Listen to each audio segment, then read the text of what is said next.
The untouchable True School Sports Empire proudly presents something the boxing game's been missing. Hey, what's going on? It's your boy BT. I came here to talk some boxing with the thousands of True School Sports subscribers. Now, we are in fact live once again. It is in fact the aftermath of David Benavidez beating the hell out of Demetrius Andrade. I wanted to put the bow on top, the proverbial icing on the cake, the exclamation point on what was a very anticipated fight. It ultimately culminated with David Benavidez beating the brakes out of Andrade via six round stoppage. His stock continues to soar. He inches closer and closer towards the Canelo fight, a mega fight that could put him in the stratosphere, become the next megastar in boxing. For Demetrius Andrade, for the people that don't really like him, this was their moment of vindication where he got exposed.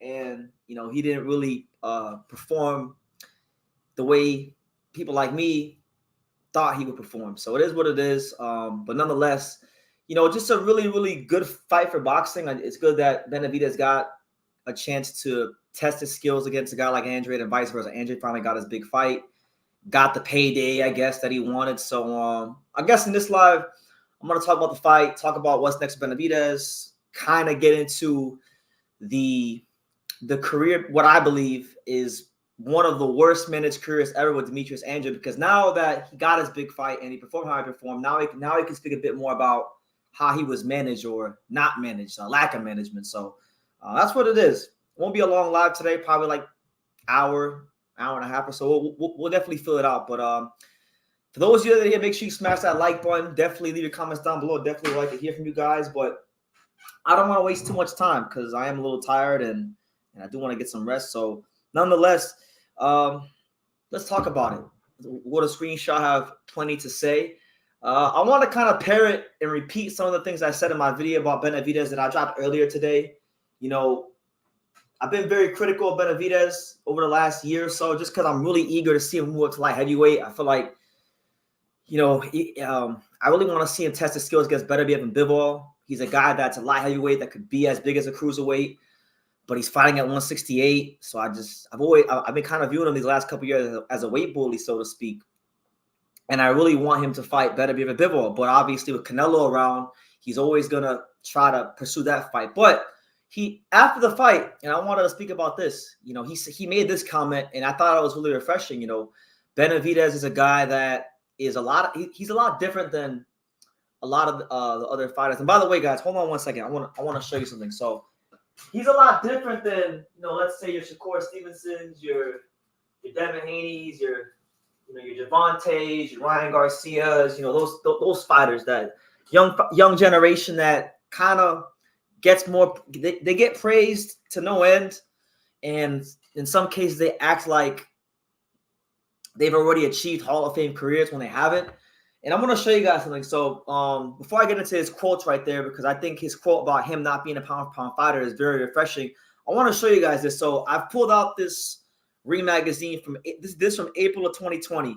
All right. Back in April 2020, Ring Magazine did a whole boxing young fighter yearbook, and it was titled The Future of Boxing, the 2019 Up-and-Comer Yearbook, the most likely to succeed in 2020. And now I can't find the social media post because I didn't go look for it.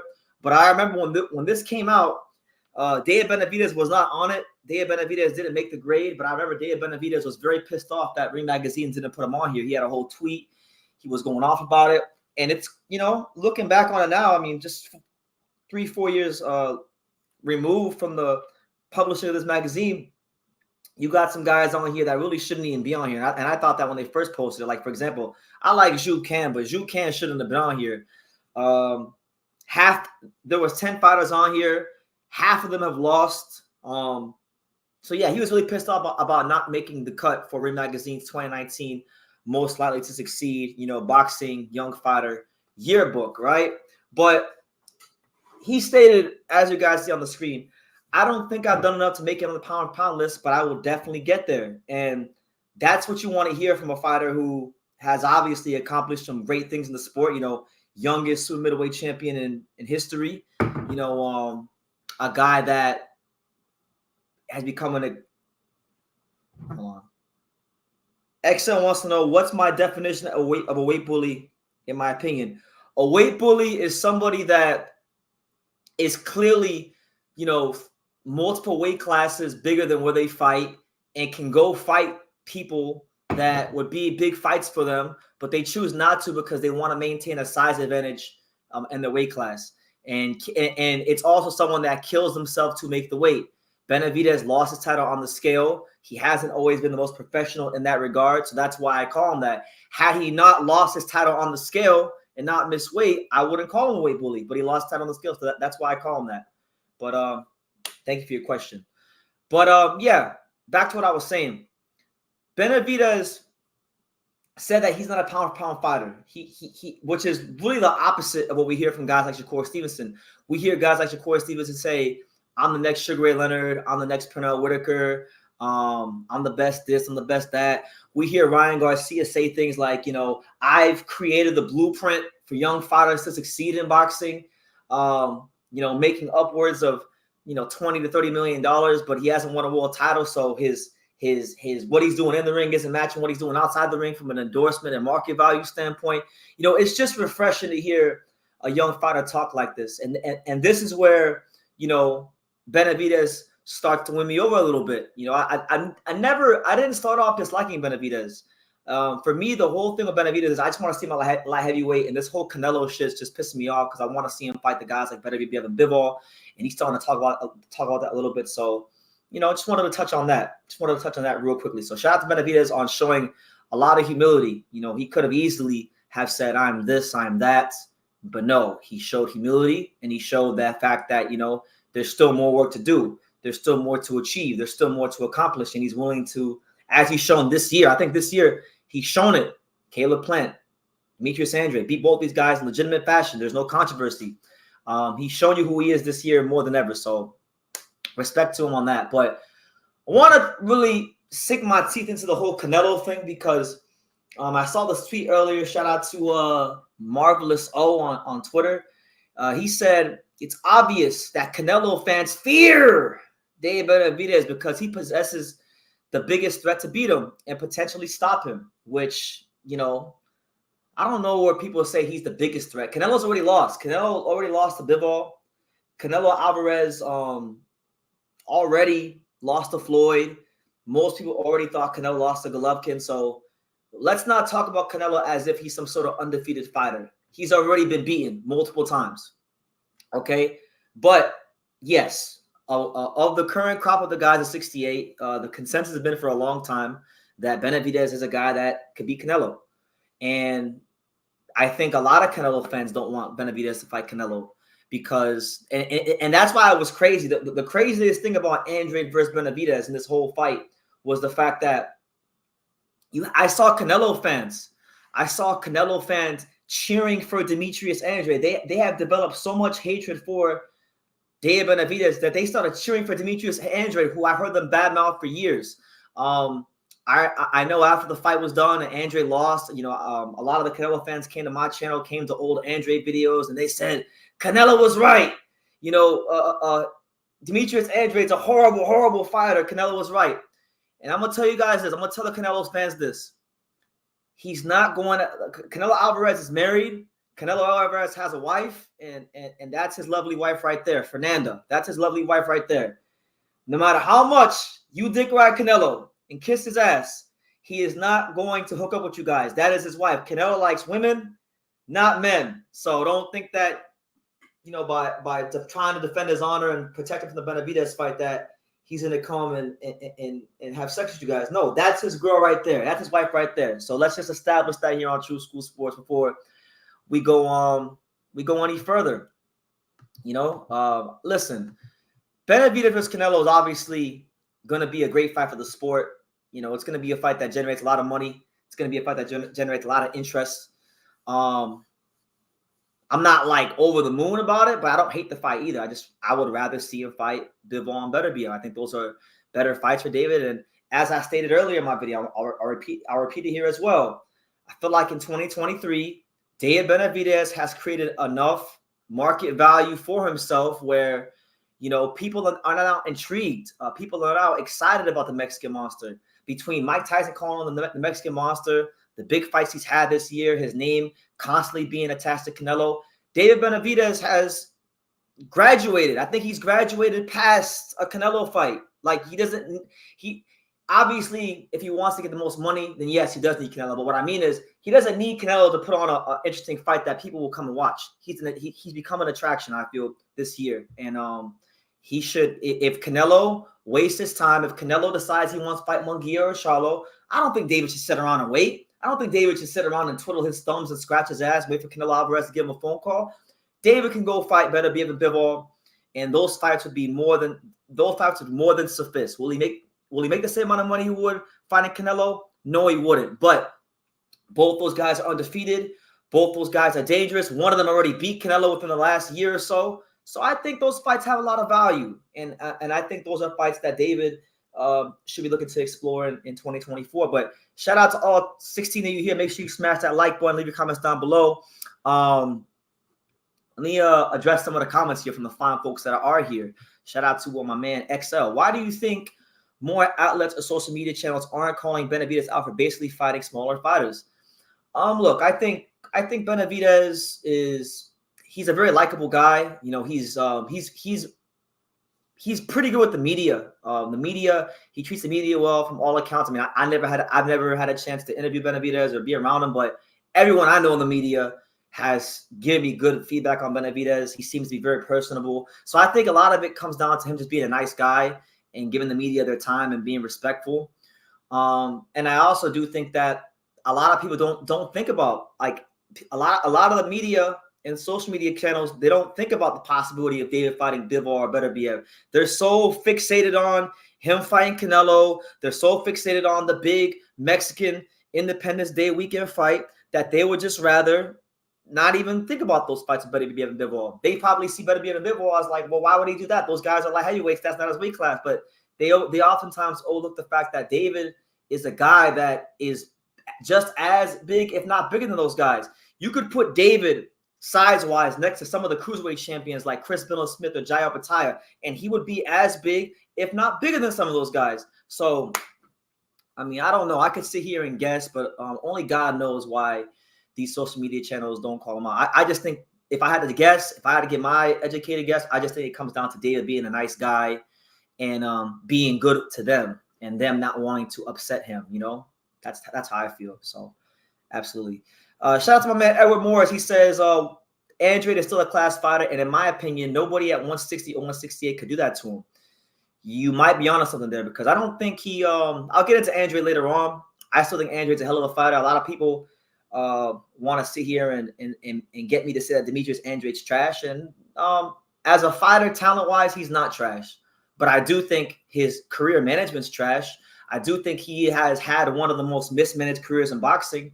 And I'm going to break that down later, but he's still a great fighter. You know, 2008 Olympian, 2007 World Amateur Champion, 2-division champion, and one of the only guys who had the balls at 168 to go ahead and fight David Benavidez. So you got to give him his just due. I still feel, but that's just me.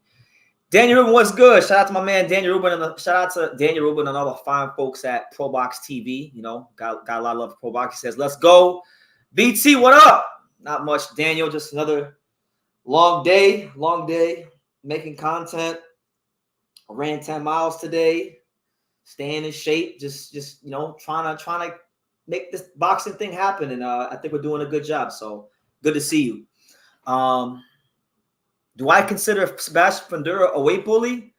Yes. Fundora, yeah, definitely. Fundora is the definition of a weight. Fundora is definitely a weight bully. No doubt about it. You know. Shout out to my man Hyro. He says, "Tell them how Johnny feels about Ergashev." Now I'm gonna play this for you guys. You know, a lot of people thought, like myself, Ergashev had a chance to upset Matias. A lot of people thought that Demetrius Andrade had a chance to upset David Benavidez. We all thought there could have been an upset, but Johnny Boy disagrees. What the fuck are you talking about? What are you talking about, Brazil? Oh, I smell an upset. Oh, I smell an upset. Go fuck yourself. Go fuck yourself. ourselves.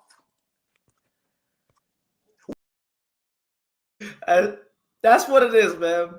That's what it is. There were no upsets. There was no feel-good stories. The favorites won. So make of it at what you will. But, on another note, there's all this talk about, speaking of Benavidez and Canelo, there's all this talk about Canelo fighting Munguia. I know Pro Box TV had reported that, quietly Canelo Alvarez has been negotiating a fight with Munguia. And that's not welcome news to boxing fans. He was negotiating that fight before Andrade and Benavidez even fought, before he even knew who the winner was. And that's horrible, because that would make Canelo Alvarez a hypocrite, because he said he wouldn't fight Mexicans. So look, I'm gonna play you guys a segment from one of my videos that kind of touched on all this, and then we'll come back and we'll dissect about Canelo, Benavidez, and where Benavidez goes from here, because there's a lot to discuss. But here we go. Here's what I had to say about Canelo not fighting Benavidez and being in negotiations with Munguia for his next fight. Fighting each other. They're doing what Canelo Alvarez insisted they should do a couple years ago. He said if they fight each other, the winner of that fight could fight him. I thinking about it, and I say I'm okay with that, right? I fight anybody, but they need to fight each other too, because they just waiting for me because they want a good payday. So I know that, but they need to fight each other. Why? And I fight the winner of all of them. So you want to see, like, let's say Benavidez and Charlo fight? Yeah, or many fighters, right? Everybody wants to fight me, so but they have many options too. Yeah. Fight each other. Why they don't fight each other? Maybe now they will. Yeah. Because they need it. This year I'm busy.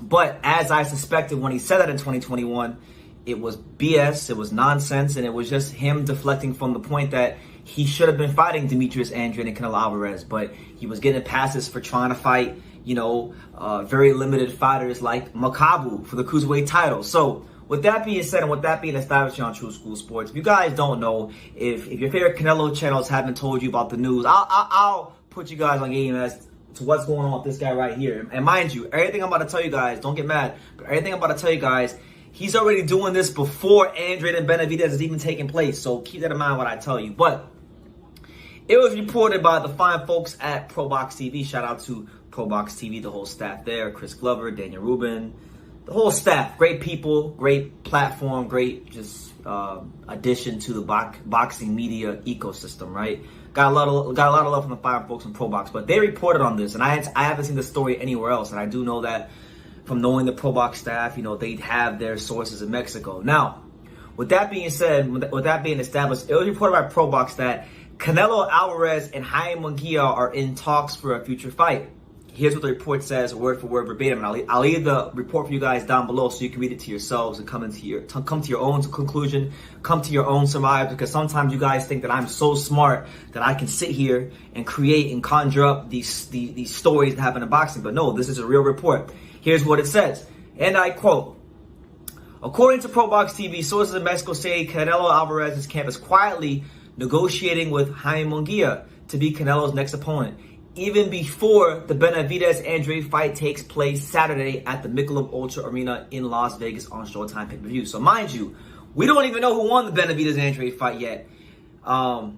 And Canelo's already negotiating fight with Munguia, and it's crazy that this is happening, because I used to always joke around about this. I used to joke around about this, saying, yeah, people like me want to see him fight Andrade. Many people want to see him fight Benavidez, but he's probably gonna fight Munguia, and here we are. So let's talk about that for a second. Now, if this report is true, which I believe it is, if it is true, Canelo cannot get a pass from anybody, not even his own fanboys. And if you give Canelo a pass for this, at this point, you're just guzzling his kids. You know what I'm talking about. You're just guzzling his kids.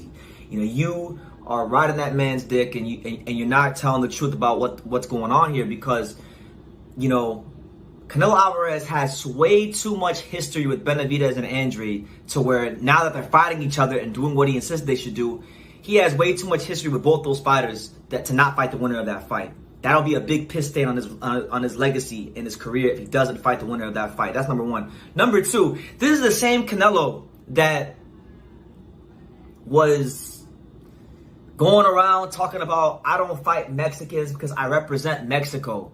And what is Chaim Munguia? He's Mexican. So it's not surprising. I do think the fight has a big chance to happen. And we do know that Chaim Munguia was negotiating a fight with John Ryder. So the way this is how I see it, all right? This is how I see it. I feel like Munguia will probably try to fight John Ryder early in the year, January, February, I'm not sure. So somewhere in the first quarter of 2024, I think they're going to try to get a John Ryder fight done. And that fight makes a lot of sense for Munguia because John Ryder is a credible 168-pounder. He's got name value now because he fought Canelo in a very entertaining fight. And by beating him, that would give him more credibility, and it would give him a common opponent, a recent common opponent with Canelo Alvarez. And if he beats him, you pivot into a Canelo Alvarez fight in either Cinco de Mayo or Mexican Independence Day in September. That's how I see it. Let's talk about why it's messed up that he's gonna be avoiding Andrade and Benavidez if this report is true. Now, we'll start with Benavidez, right? Because he's the one that the lion's share of the boxing public wants to see Canelo fight. Benavidez is a fighter that Canelo Alvarez has continually downplayed in the media. I'm sorry to ask you this after you go a hard 12 rounds about what's next, but we know you have talked about the Bivol rematch next, but you've also said you hope Ramirez wins that fight. And if Ramirez wins that fight, you don't want to fight him because you're both Mexican. So at 68, the best fight looks like you and Benavidez. He's born in America. He's half Ecuadorian. So does he count as Mexican or that fight can happen if in the future? I don't know. Anything can happen, But that won't be a reason why I can hold it up that he's Mexican. That like when I guys, always I say this, you share that video and put whatever you want. When I say I don't want to fight Mexican, it's because I represent Mexico. And that's why. But I don't care. I fight anybody. And I fight my entire life, anybody. What do you think? I don't want to fight with Juan Mexico or Benavidez. But look, I hear his dad talking a lot of shit. But look, he's accomplished nothing. One single champion, Anthony Dirrell. Please, don't disrespect myself. Please, guys. He said he only fought one champion, Anthony Dirrell. And mind you, I don't really care about the Canelo Benavidez fight like that, but still, Benavidez, the reality is the facts. Regardless of how I feel or how you feel or anybody else feels, the fact is, Benavidez never lost a title in the ring. He lost it on the scale, and that's when Canelo Alvarez felt the need to, maneuver the weight classes and try to go undisputed. This man never tried to go undisputed at 160 when Andrew had the belt, and we'll get to that in a second. He never tried to go undisputed at 54, but he went undisputed and tried to go undisputed and did it rather swiftly because the landscape favored him in all those matchups against all those champions. The only champion I really give him the most credit for beating is Caleb Plant, but Callum Smith and Billy Joe Saunders were guys that if you were really watching those dudes at that time, you knew that they were right for the picking, straight up. So it's not cool if Canelo doesn't fight Benavidez because Benavidez, in this calendar year, he's fought Caleb Plant, defeated him, and now he's fighting the guy that Canelo Alvarez has refused to fight for. We're going on almost 10 years now. So wait.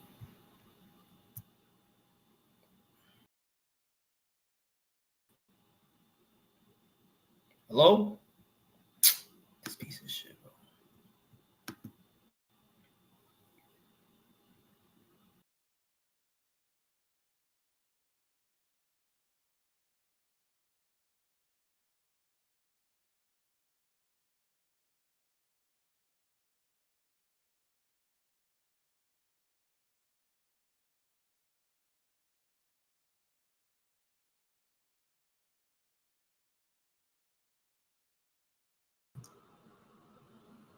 All right, there we go. My bad, guys. So there was a bit of some technical difficulties, but you get the drift. Canelo Alvarez, he was already negotiations for Munguia, and I see some interesting comments. All right, we got my man Daniel, who's from Pro Box. He's literally one of the matchmakers for Pro Box. He's here to confirm that the report is true.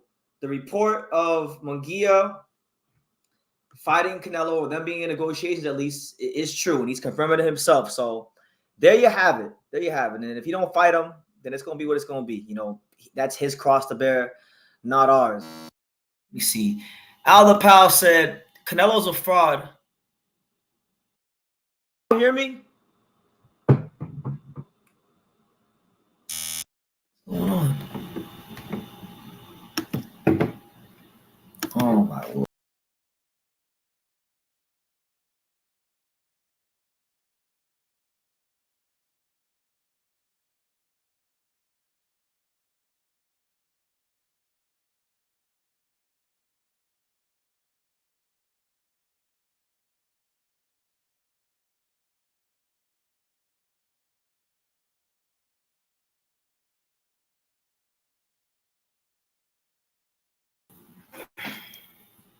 Hello? Let's see. Can y'all hear me?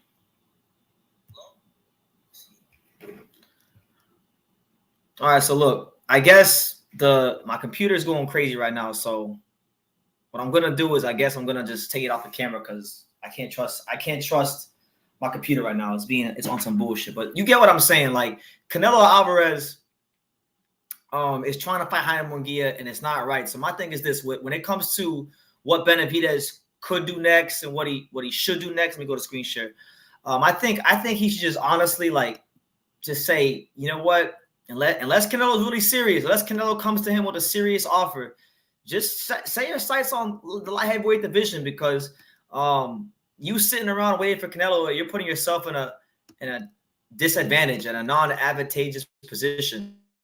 You know, he did say, and I'll give Benavidez this, he did actually say that he is looking to fight Demetrius Bivol, and I feel like that's a fight he should be looking for. I feel like that's a fight he should be looking for, because Bivol is a fighter that he has history with. Al Powell said, that's funny. He said it's too much porn messing up the computer. Nah, man, I don't watch that stuff. But no, I think Bivol and him would be a great fight, just because first and foremost they got history from sparring. There was a lot of claims from Benavidez that he beat up Bivol in sparring and broke him down and beat him to a bloody pulp or whatever in sparring. Bivol is light heavyweight champion. He's one of the best pound fighters in the world. He just whooped Canelo last year. He's about to have a fight next month, get active again, so he won't have that inactivity anymore. That's a great fight to make, and I think Benavidez has carved his own lane, and he's created his own value in the sport. And I think Benavidez needs to be the guy. I think he needs to be the guy that breaks this trend in boxing where dudes wait around for Canelo, because that's what's getting a lot of these guys in bad positions. They just sit around and they base their whole existence from around Canelo, and it's bad. It's just horrible. So yeah, I want to see Bivol fight, or Benavidez fight Bivol and whatnot. And funny enough, Benavidez came out after the fight and he stated that he was expecting Andrade to be a much tougher opponent. And Benavidez, yes, I agree with you. I thought Andrade was going to be a tougher opponent for you too. He stated the following, and I quote, he said, honestly, Andrade wasn't as tough as I thought he was going to be. And that couldn't be anything close to the truth. And one of the reasons why I feel Andrade wasn't as good as he could have been on the night was this ridiculously trash-ass game plan that was spearheaded by Victor Conti and Snack. Now, Victor Conti said before the fight, this is from an ESPN article, Victor Conti said, we want Andrade big tonight. This is our plan.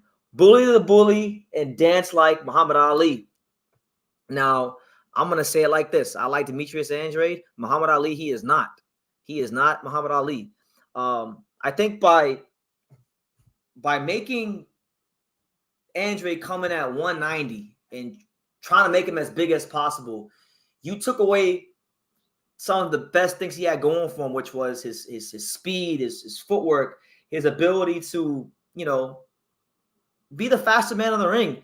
This kind of reminds me, like Andrade and Victor Conti and the whole team's approach, it just reminded me of when Deontay Wilder fought Tyson Fury in the third fight. You know, Wilder was more effective and more dangerous when he was lighter, when he was lighter in weight. Because anybody who knows anything about boxing knows that your speed is your power. So coming in heavier because you think, you know, it's going to give you a cushion and you'll be able to sustain the beating. No, it's making you a sitting duck. It's going to make you more fatigued. It's going to make your legs tighter. It's going to make your legs heavier, and you're going to run out of gas quicker. And that's exactly Andrade. So horrible game plan. Wrong. And listen, you live and you learn, but it is what it is. I didn't like Andrade came in so heavy. But it is what it is. You can't change the past. So that's what it is. Benavidez, I was really impressed with his ability to break down Andrade. I was impressed with let me see if my camera actually works properly. I was impressed with Benavidez's ability to let me see. Is the camera gonna work properly or no? I guess I won't stress too much. You guys are here. You guys can hear me, so that's the important thing. I won't stress too much about like he shouldn't have been in there so heavy. Benavidez did a great job at times in this fight. Like the minute he made that first adjustment, he was outboxing Andrade from the outside. Like from like the end of round 3 to the rest of the fight, he just began to outbox Andrade, and Andrade didn't have the right approach to the fight to make the right adjustments, and that's what it is. So.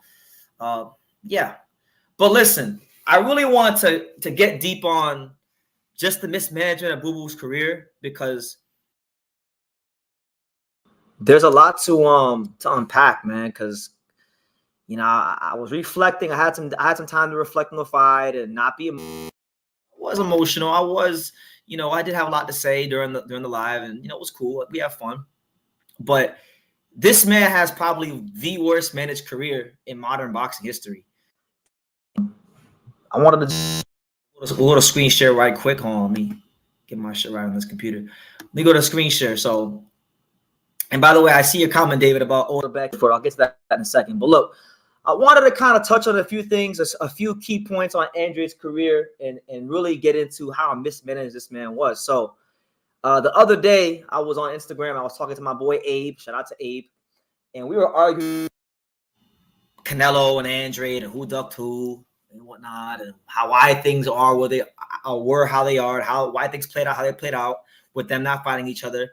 And it really goes back to what you guys see on screen. It goes back really to the beginning of Andrade's career. The first decision he ever made as a fighter, which was to sign a contract, a promotional deal with Banner Promotions and Artie Palulo and take the biggest signing bonus he could possibly get. That catalyst for everything that went wrong with his career. You guys, I don't know if you guys can see it on the screen, but I'll read you guys what it says. This is a screenshot from an ESPN article from when Andrade first got signed to Banner Promotions and before his pro debut. It says, and I quote, Demetrius Andrade, the 2008 U.S. Olympic boxer, widely regarded as the #1 professional prospect for Team USA. The 20-year-old Providence, Rhode Island native signed a promotional agreement Saturday to be co-promoted by Artie Palulo's Banner Promotions and Joe DeGuardia's Star Boxing, the promoters told ESPN.com. The companies will make decisions jointly, and each will be responsible for a portion of Andrade's undisclosed 6-figure signing bonus, which I've heard through numerous people apparently that number was $300,000. Remember that number, by the way, because it's an important number. But DeGuardia commented by stating the following, and I quote, Andrade is one of the best prospects to come out of the amateurs in years. He was highly sought after and worth a lot of money. To me, it's like getting Oscar De La Hoya or Roy Jones when they came out. Demetrius doesn't have the gold, but he was the hottest thing in the amateurs and was the world amateur champion. But for some cockeyed judging, if not for some cockeyed judging, he would be getting the gold medal. In 3 or 4 years, I see him fighting for the championship of the world. So that was Artie Palulo's initial statement on Demetrius Andrade. And mind you guys, this was the main decision that would go on to fuck up the rest of his career. Like, this was it. There's no other. This here was everything. And to be honest, I want like I did a decent job of explaining it, but I didn't do nearly as good of a job of explaining it as Paulie Malignaggi did in the recent Pro Box video. So I'm gonna play you guys Paulie Malignaggi. Paulie Malignaggi, I thought, did a great job of painting the picture of Andrade's first bad business decision, which was signing with Banner Promotions and Artie Palulo, and how it affected the rest of his career. So it's about 5 minutes long. I want you guys to listen to it, and then we'll dissect from there. So let me find the video right quick. But here's Paulie Malignaggi on Andrade signing with Artie Palulo, Banner Promotions, in the mismanagement of his career, which led him to what we got to this past Saturday, getting absolutely the shit kicked out of him by David Benavidez. Here's what he said. On Chris to go because Chris had the same team as right. So we had the same promoter. Chris can go a little bit more into detail, and then I'll kind of polish it off. Yeah. So Tim, he actually fought on my undercard. He fought Brian Rose, one of his defenses when I fought Ruslan. But there were other cards. So we had the same promoter. And I went through all the same hijinks that he went through in terms of the money.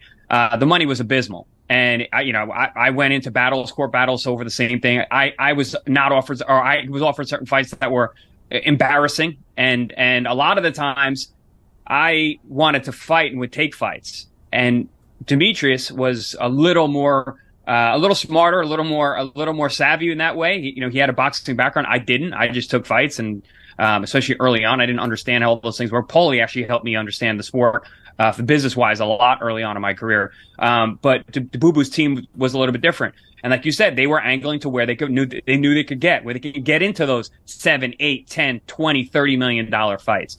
And so a lot of those fights early on, those fights that were, whatever called ducks or pullouts and whatnot, a lot of that had to do with what was going on behind the contracts, behind the paperwork. And that's the stuff that the public never sees and doesn't understand. And that's why it's good that guys tune into shows like this so they can hear from us who've all been through that. And I've been through the exact same things that we're talking about with Andrade early on. But yeah, no, you're right, Tim. I mean, the guy has been avoided stylistically, which is another thing. He's a tough style to fight. Whether, we're talking about skills, I don't think it's so much his skills. Listen, there's a lot of skilled guys out there, but Boo Boo's just a very difficult style. So, and he's hard to look good against. And I agree. I think the Kovalev fight, even though Canelo was moving up, it's an easier fight. It's an easier fight than fighting a guy like Demetrius. He took less money, moved up in weight to go fight a guy, and also legacy fight because he's going to we have a 175-pound world title. And they knew what they were doing. They were very smart getting that fight. This is Canelo's team. Very close to Kovalev's last fight because they know in between that he's an older guy, he's going to celebrate some, so they got him at the right time. But yeah, definitely an easier fight than Boo Boo for Canelo. So yeah, I mean, did you get ducked for 15 years? No, 15 years is not accurate. But in some of those big fights that we were talking about, the matchups that we wanted to see, yeah, I mean, he's been avoided. Okay, I'm going to slightly disagree with all of you. I think he has been ducked. By getting offered that small amount of money in those fights. It's obviously not helping his ability to move around. You got to understand, this kid was an Olympian in 2008, Demetrius Andrade. So he came out with a lot of high praise. And he was the favorite of the U.S. Olympic team in 2008. He didn't get a medal. He lost in the quarterfinals. But this kid had a lot of push behind him, even in the amateurs. Like I said, they brought him in when I was in training camp in 2004. This kid was so good, people thought he was going to be a star from the amateurs. He signed with Joe DeGuardia and Artie Palulo because they offered him $300,000 to sign a signing bonus, and he took the money instead of going with the bigger promoters.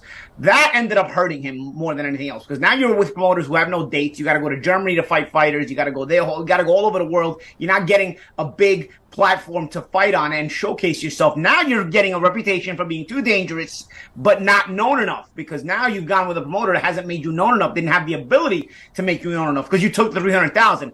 Now, fast forward to those fights he's turning down with Jamel Charlo for what? $300,000? Of course he's going to turn it down. He's going to say, bro, I turned pro for $300,000. You want me to fight this difficult fight for $300,000? No shot I'm doing that. He's got a right to do that. Listen, in his prime, not only was this guy avoided, this guy was mistreated from a business point perspective. All those fans that gave those comments are biased, most likely Canelo fans or one of those kind of fans. Let me be real clear to you guys. Demetrius Andrade would have beat your favorite fighter's ass.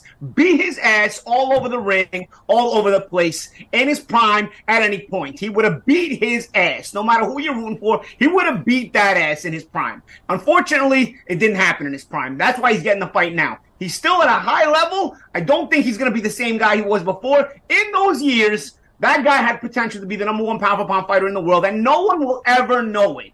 No one will ever know it because of the way he was mistreated his own personal decision as far as who he went to sign with right out of the amateurs, and letting himself be bought. And of course, even when he was at Matchroom was so busy kissing Canelo's ass that they didn't want to stir the pot.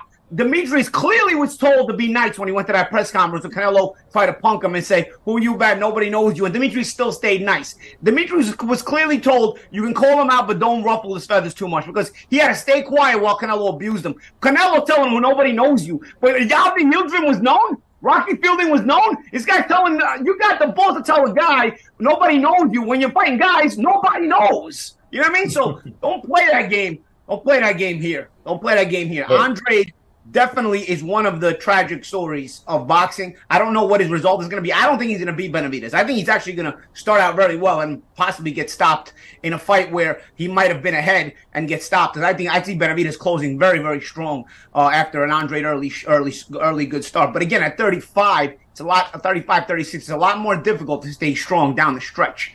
And like I said, it's also you're not in your prime. Well, there you go. So there you have it. Paulie did a great job of painting the picture of what happened with Artie Pelullo and Joe DeGuardia and why that was a bad business decision. It was really the catalyst for everything, because he took the money, the great signing bonus, but he really lost more money in the end, because really, truthfully, Bandit Promotions never had a network to really build Andrade. So by the time he became a contender and a champion, he didn't have any market value to speak of. And, me personally, like I've been getting this little, like I've had this feeling for years that whether I like it or not, I'm going to want to be in a boxing manager. And I'm starting to kind of embrace it. So when I look at Demetrius Andrade's career and I look at the decisions that were made I kind of just see his career as a masterclass in what not to do in boxing management. Because when you manage a fighter, you really have only two objectives. Number one, you want to secure the most money possible for your fighter.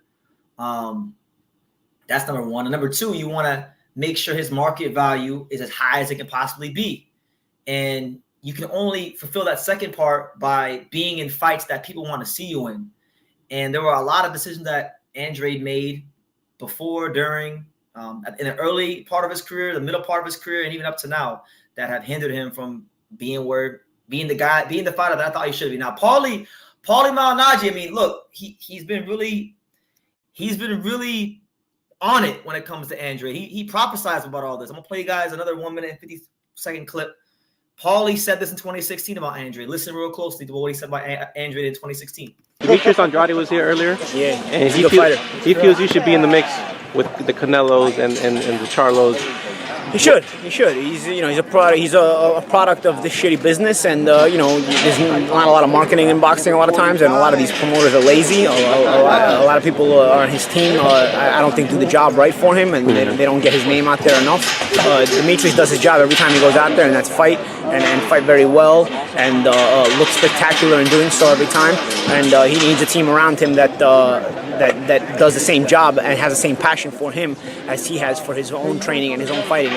This is a guy that when I saw him at 17 years old, I felt like he would be a surefire Hall of Famer one day, and he continues to show me that. But unfortunately, if they don't raise his profile, if they don't raise his name and get him the big fights and get him the big opportunities and even make him a household name, they're going to waste all that talent, and they're not even going to let him be a Hall of Famer. It's a joke, man. That's why the Boxing Hall of Fame to a degree is almost comical at times, because you don't always get in there just because you might be the best. You need everybody's help to push you forward and get you the big fights and get you the marketing and get you the notoriety. And Demetrius Andrade right now is not getting that, and I'd like to see that. He told me he'd move up to 160 and he'd fight Triple G off the because rip. that's the position they put you in at a certain point. You cannot get fights. You cannot get dates. You cannot get anything. You know what I'm saying? So you start getting put into a tough position behind the 8 ball where you just got to take the toughest guys who nobody wants to fight because you have no other choice. Trust me, I've been there. Believe me. You know what I'm saying? So you end up saying, okay, I got to eat.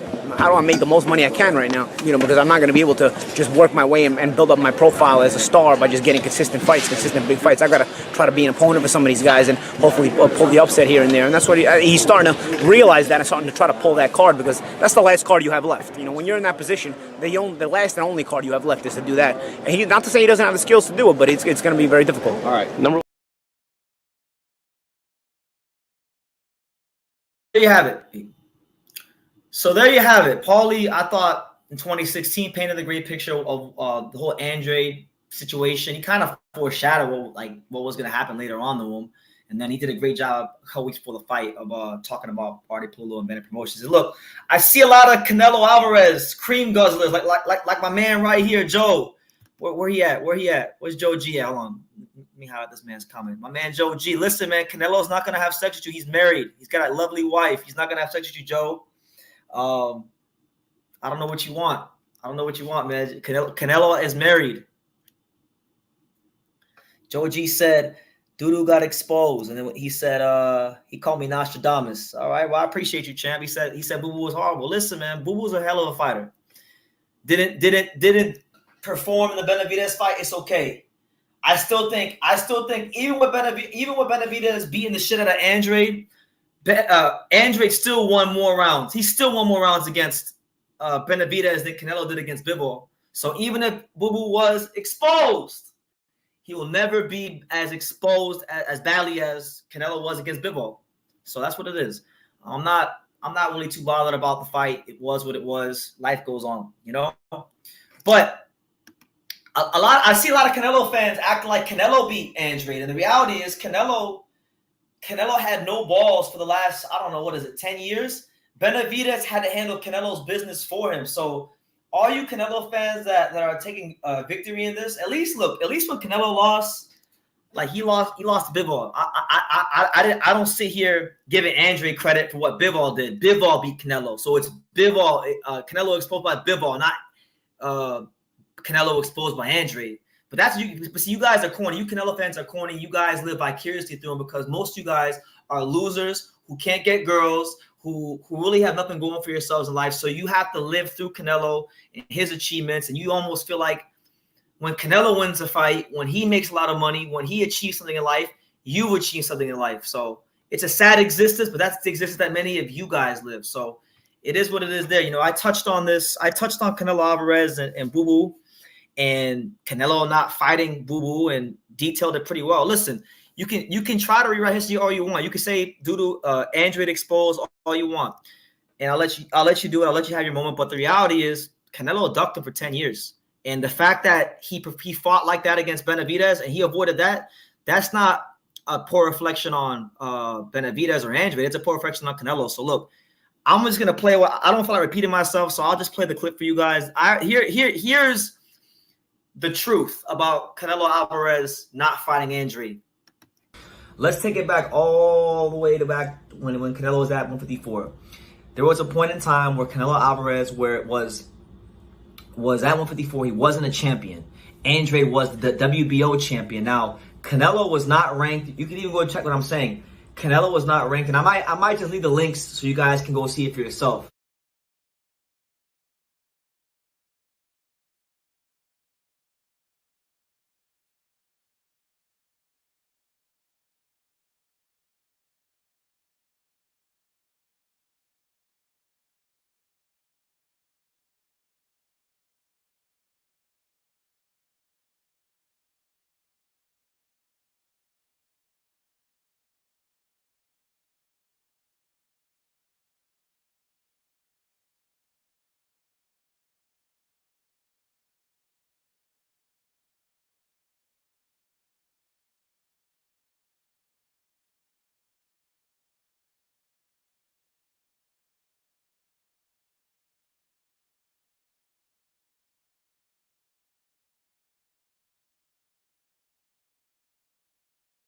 And you guys know I'm not lying, but Canelo was not going the WBO route, not trying to go the WBO route at all when Andrade was fighting him. Andrade was calling him out despite being the champion.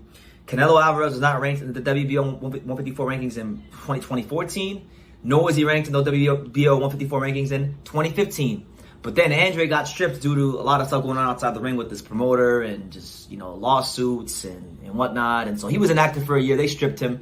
And then once they stripped him, he wound up later on going on to fight Liam Smith for that same belt once the coast was clear. And he fought Andrade there. Then, that same Canelo at 160, he was supposed to fight Andrade at 160. That fight would have been for undisputed. He chose not to fight him. He went up and fought Sergey Kovalev. And then the IBF had called for a mandatory for Canelo to fight Sergey Derevyanchenko. Those negotiations dragged and dragged and dragged, and Derevyanchenko and Canelo could not come to an agreement. So then the IBF said, look, we're going to strip you. And then as a last-ditch effort to try to keep the belt, Canelo and Oscar De La Hoya, they tried to file an exemption with the IBF, but they couldn't file an exemption with the IBF because the IBF's own rules state that you can only file for an exemption before a purse bid is called.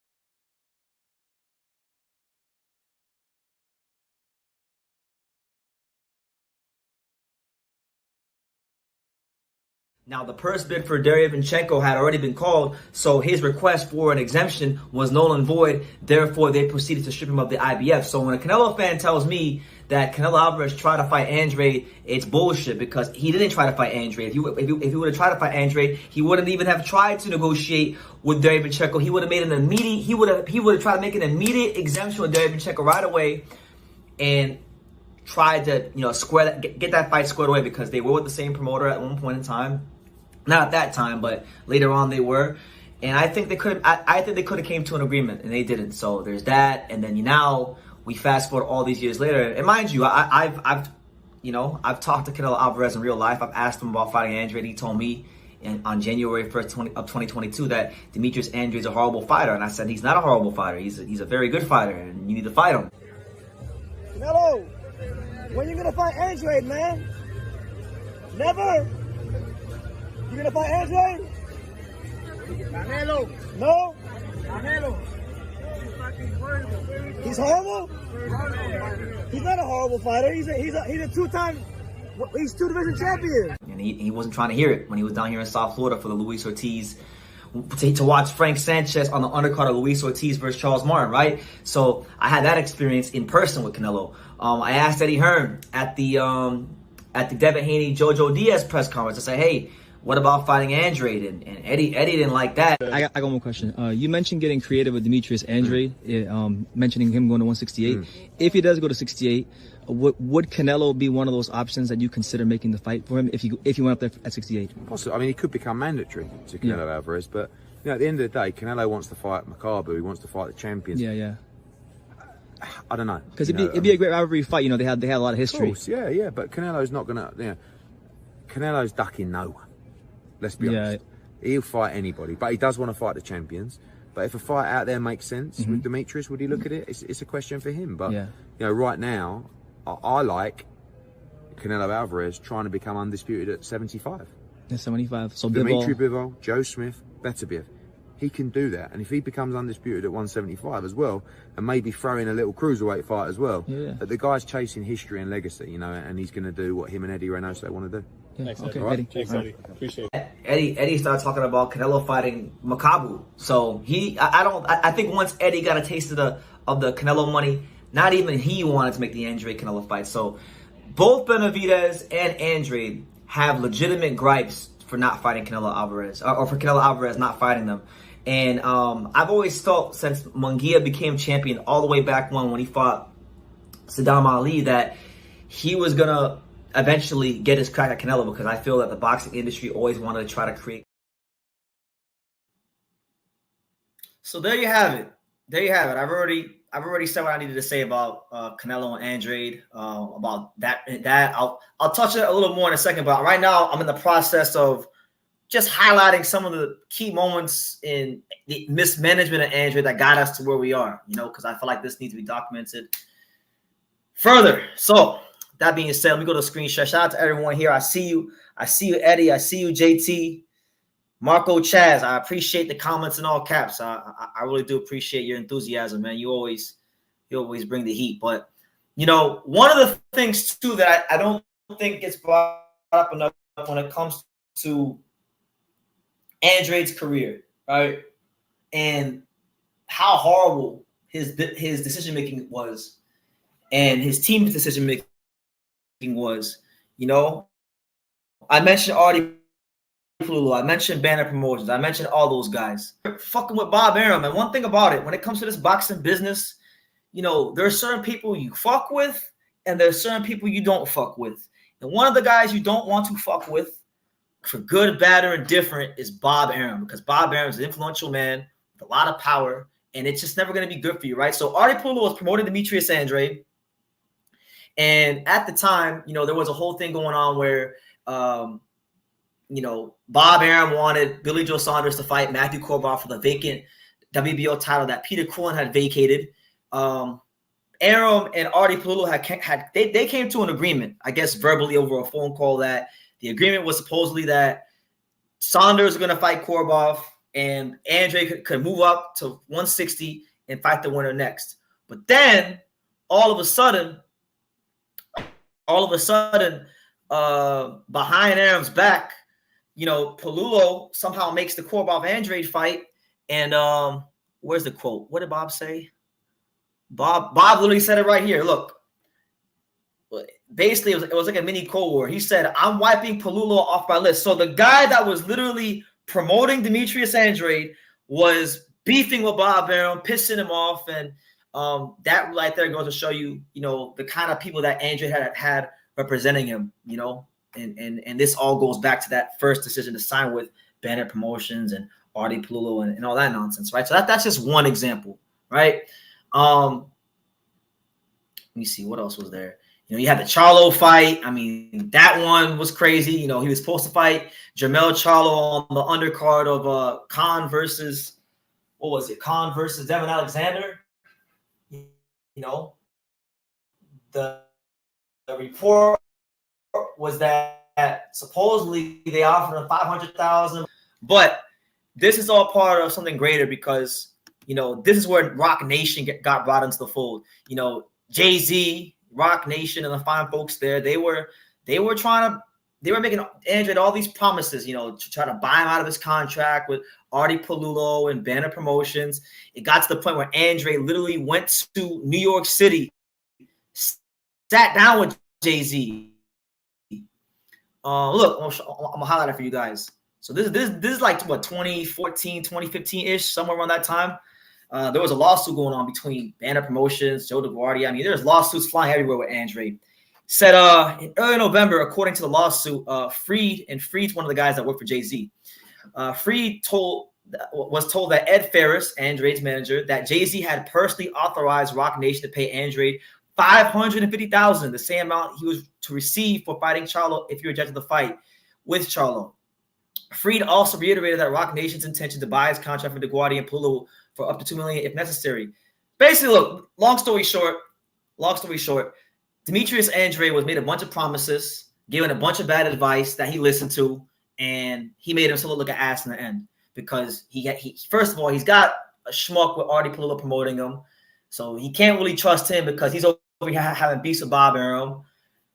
Jay-Z and Rock Nation made him all these promises, which, by the way, they didn't even follow through with, so that's why Andrade wound up suing him, and that's what it is there. And then last but not least, I'll end it on this note when it comes to Andrade, and then we'll freestyle it for a bit before we put the finishing touches on the live. A lot of you Canelo fans, I still see some of you Canelo fans in the comments, like my man Joe G. Joe G, take Canelo's dick out your mouth, man. Canelo is not going to have sex with you.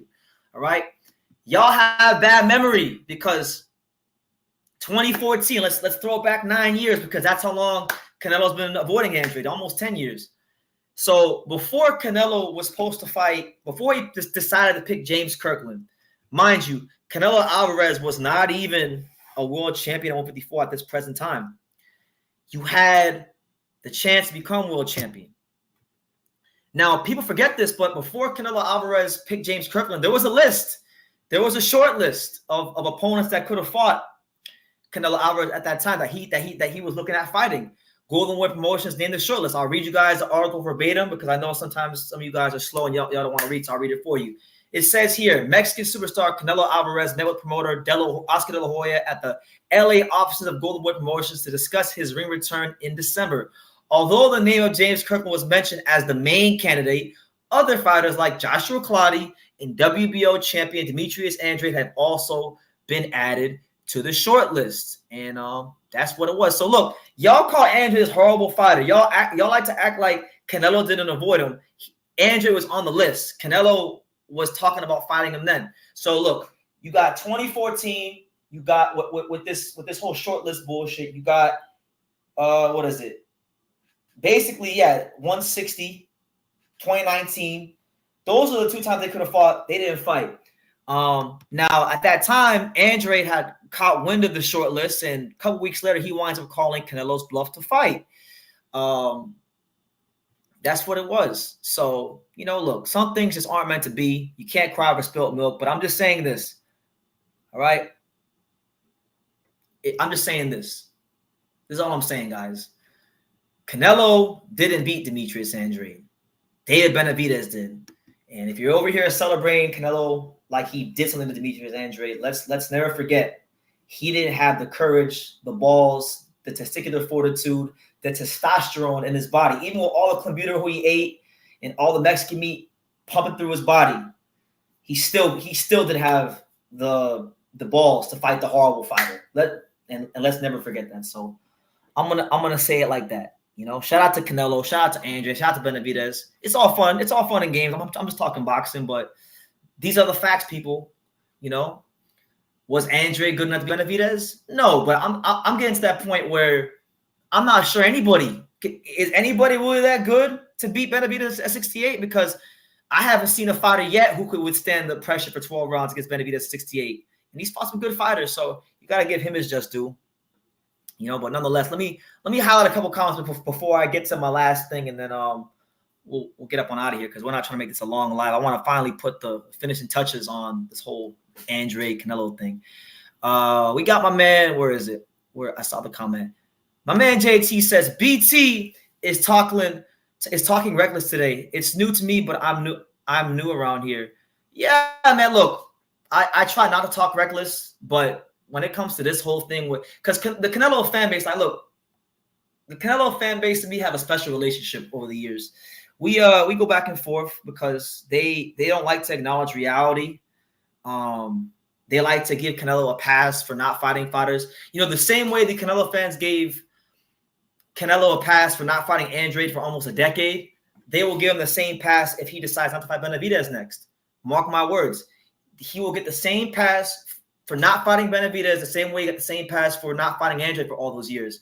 If Canelo fights Jamal Charlo next, the Canelo fan base will give him a pass. It's just what it is. They're going to say things like, oh, well, you guys said he would never fight Jamal Charlo. He was a champion. He called Canelo out. But you never had that same energy for guys like Demetrius Andrade. You don't have that energy for the guys like David Benavidez. So all I'm asking for is a little consistency, So that's what it is there. But nonetheless, last thing I want to touch on, and then we'll freestyle for a little bit because I know there's some other things in boxing you guys want to ask me, and I know I haven't really been keeping up with the comments. Edgar lost. Yes, he did. He absolutely ran him out. There's no refuting that. By Canelo's own promoter's admission at 154, Andrade was on the short list to fight. It was between him, it was between Kirkland, it was between a faded Joshua Clottey. They picked Kirkland. They decided that being world champion wasn't enough. And then once that belt was stripped from Andrade, they decided later on to fight Lee and Smith for that belt. So you're correct. That fact can never be refuted. It can never change. But wanted to talk about what Andrade, I don't think is going to retire. I have no idea what could be next. I mean, I think if he stayed at 68, you have potential matchups with the likes of, you got obviously Jamal Charlo, but then I don't know if him and Andrade are going to fight because now they're like best friends. They're like BFFs now. So I don't know what happened with that. But I still want to see the Charlo fight. I think it'd be good for boxing if those two fought. Charlo's coming off of a win. Andrade's coming off of a loss. Why not? It was always a fight that we wanted to see. There's that option. You also have Caleb Plant, and I gotta give Caleb Plant his just due. He made it to the second half of the fight with Benavidez. Andrade did not, so it is what it is. A lot of people think Caleb Plant is better than Boo Boo, so I don't mind finding out. I think that could be a good fight. But the other alternative, and I want to go to screen share for this. The other alternative is, and I see you, Shakur. I see you guys in the comments.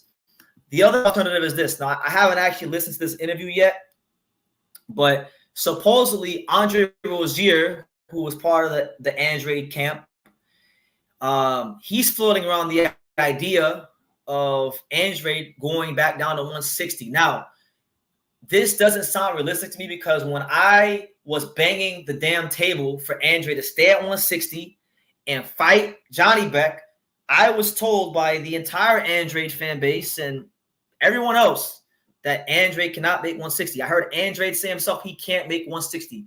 So I don't see him going back down to 160. Now, in a perfect world, if he can make it, that'd be great because 160 is one of the weakest weight classes in the entire sport of boxing. And I think he could go there and become champion again.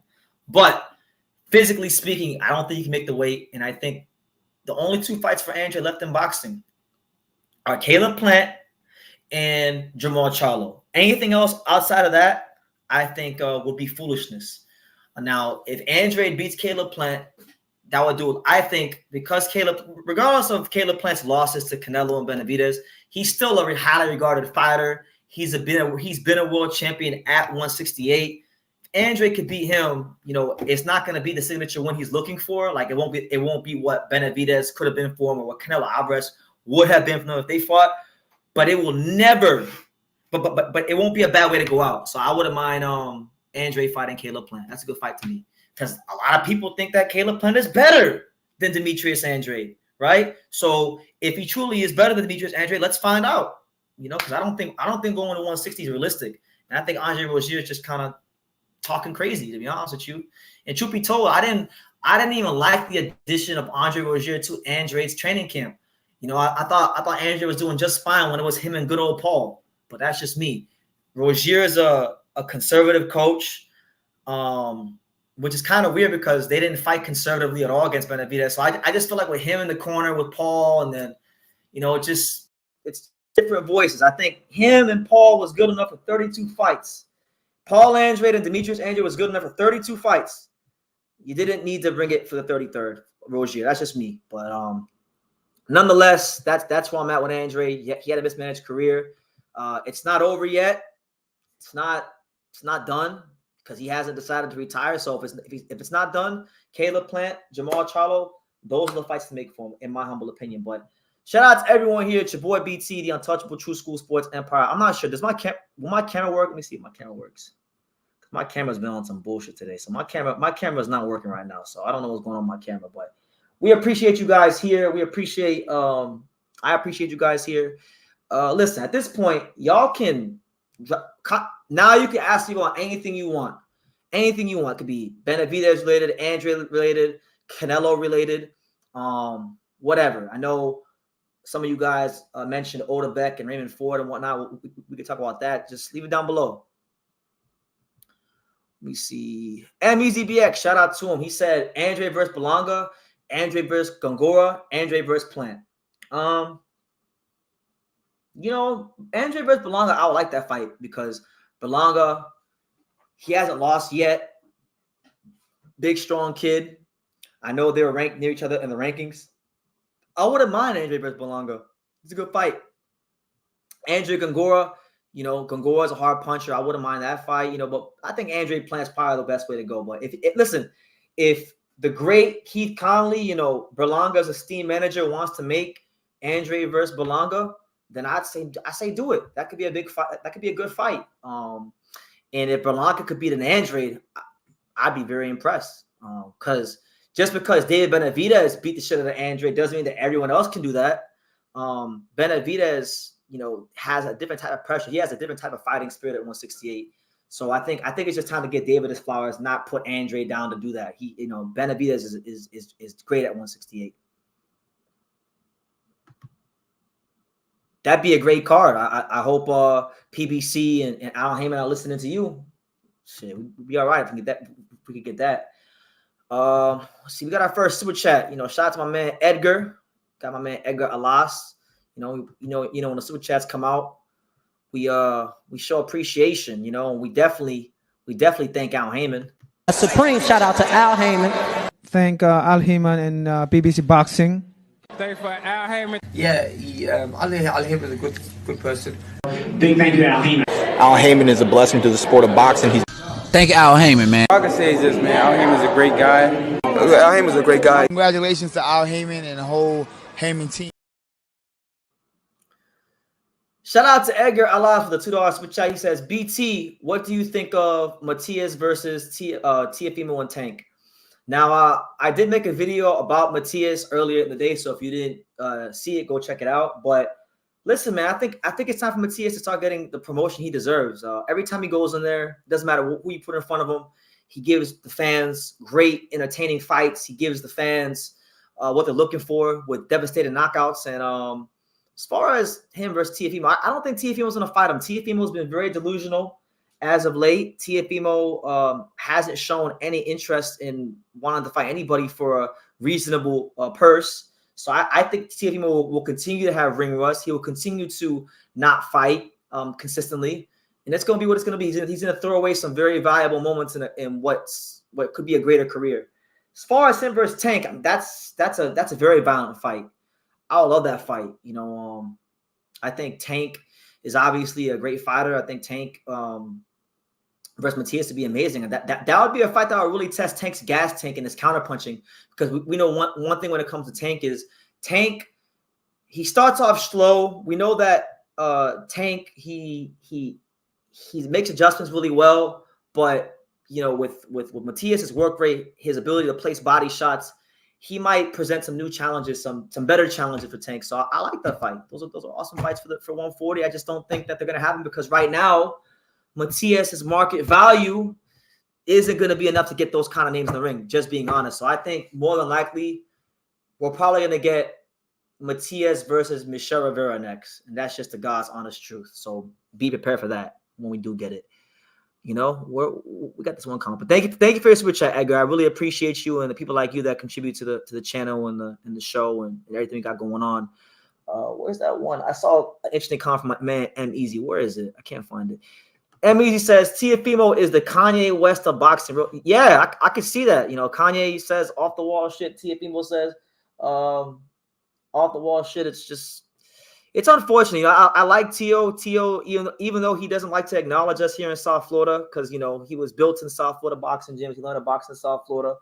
I got a lot of love for Tio, and I still want to see him become everything he can be in the sport. And, seeing him price himself out of fights and whatnot, he's just going to he's going to throw away some valuable moments these next couple of years. So it's a sad state of affairs when it comes to the subject of Teofimo Lopez and his career and what he could be.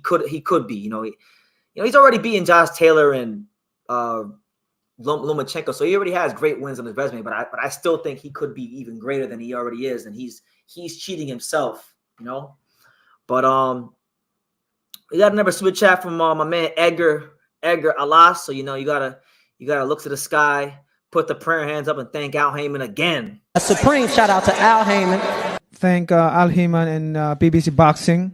Thanks for Al Heyman. Yeah, Al Heyman is a good person. Big thank you to Al Heyman. Al Heyman is a blessing to the sport of boxing. Thank Al Heyman, man. All I can say is this, man. Al Heyman's a great guy. Al Heyman's a great guy. Congratulations to Al Heyman and the whole Heyman team.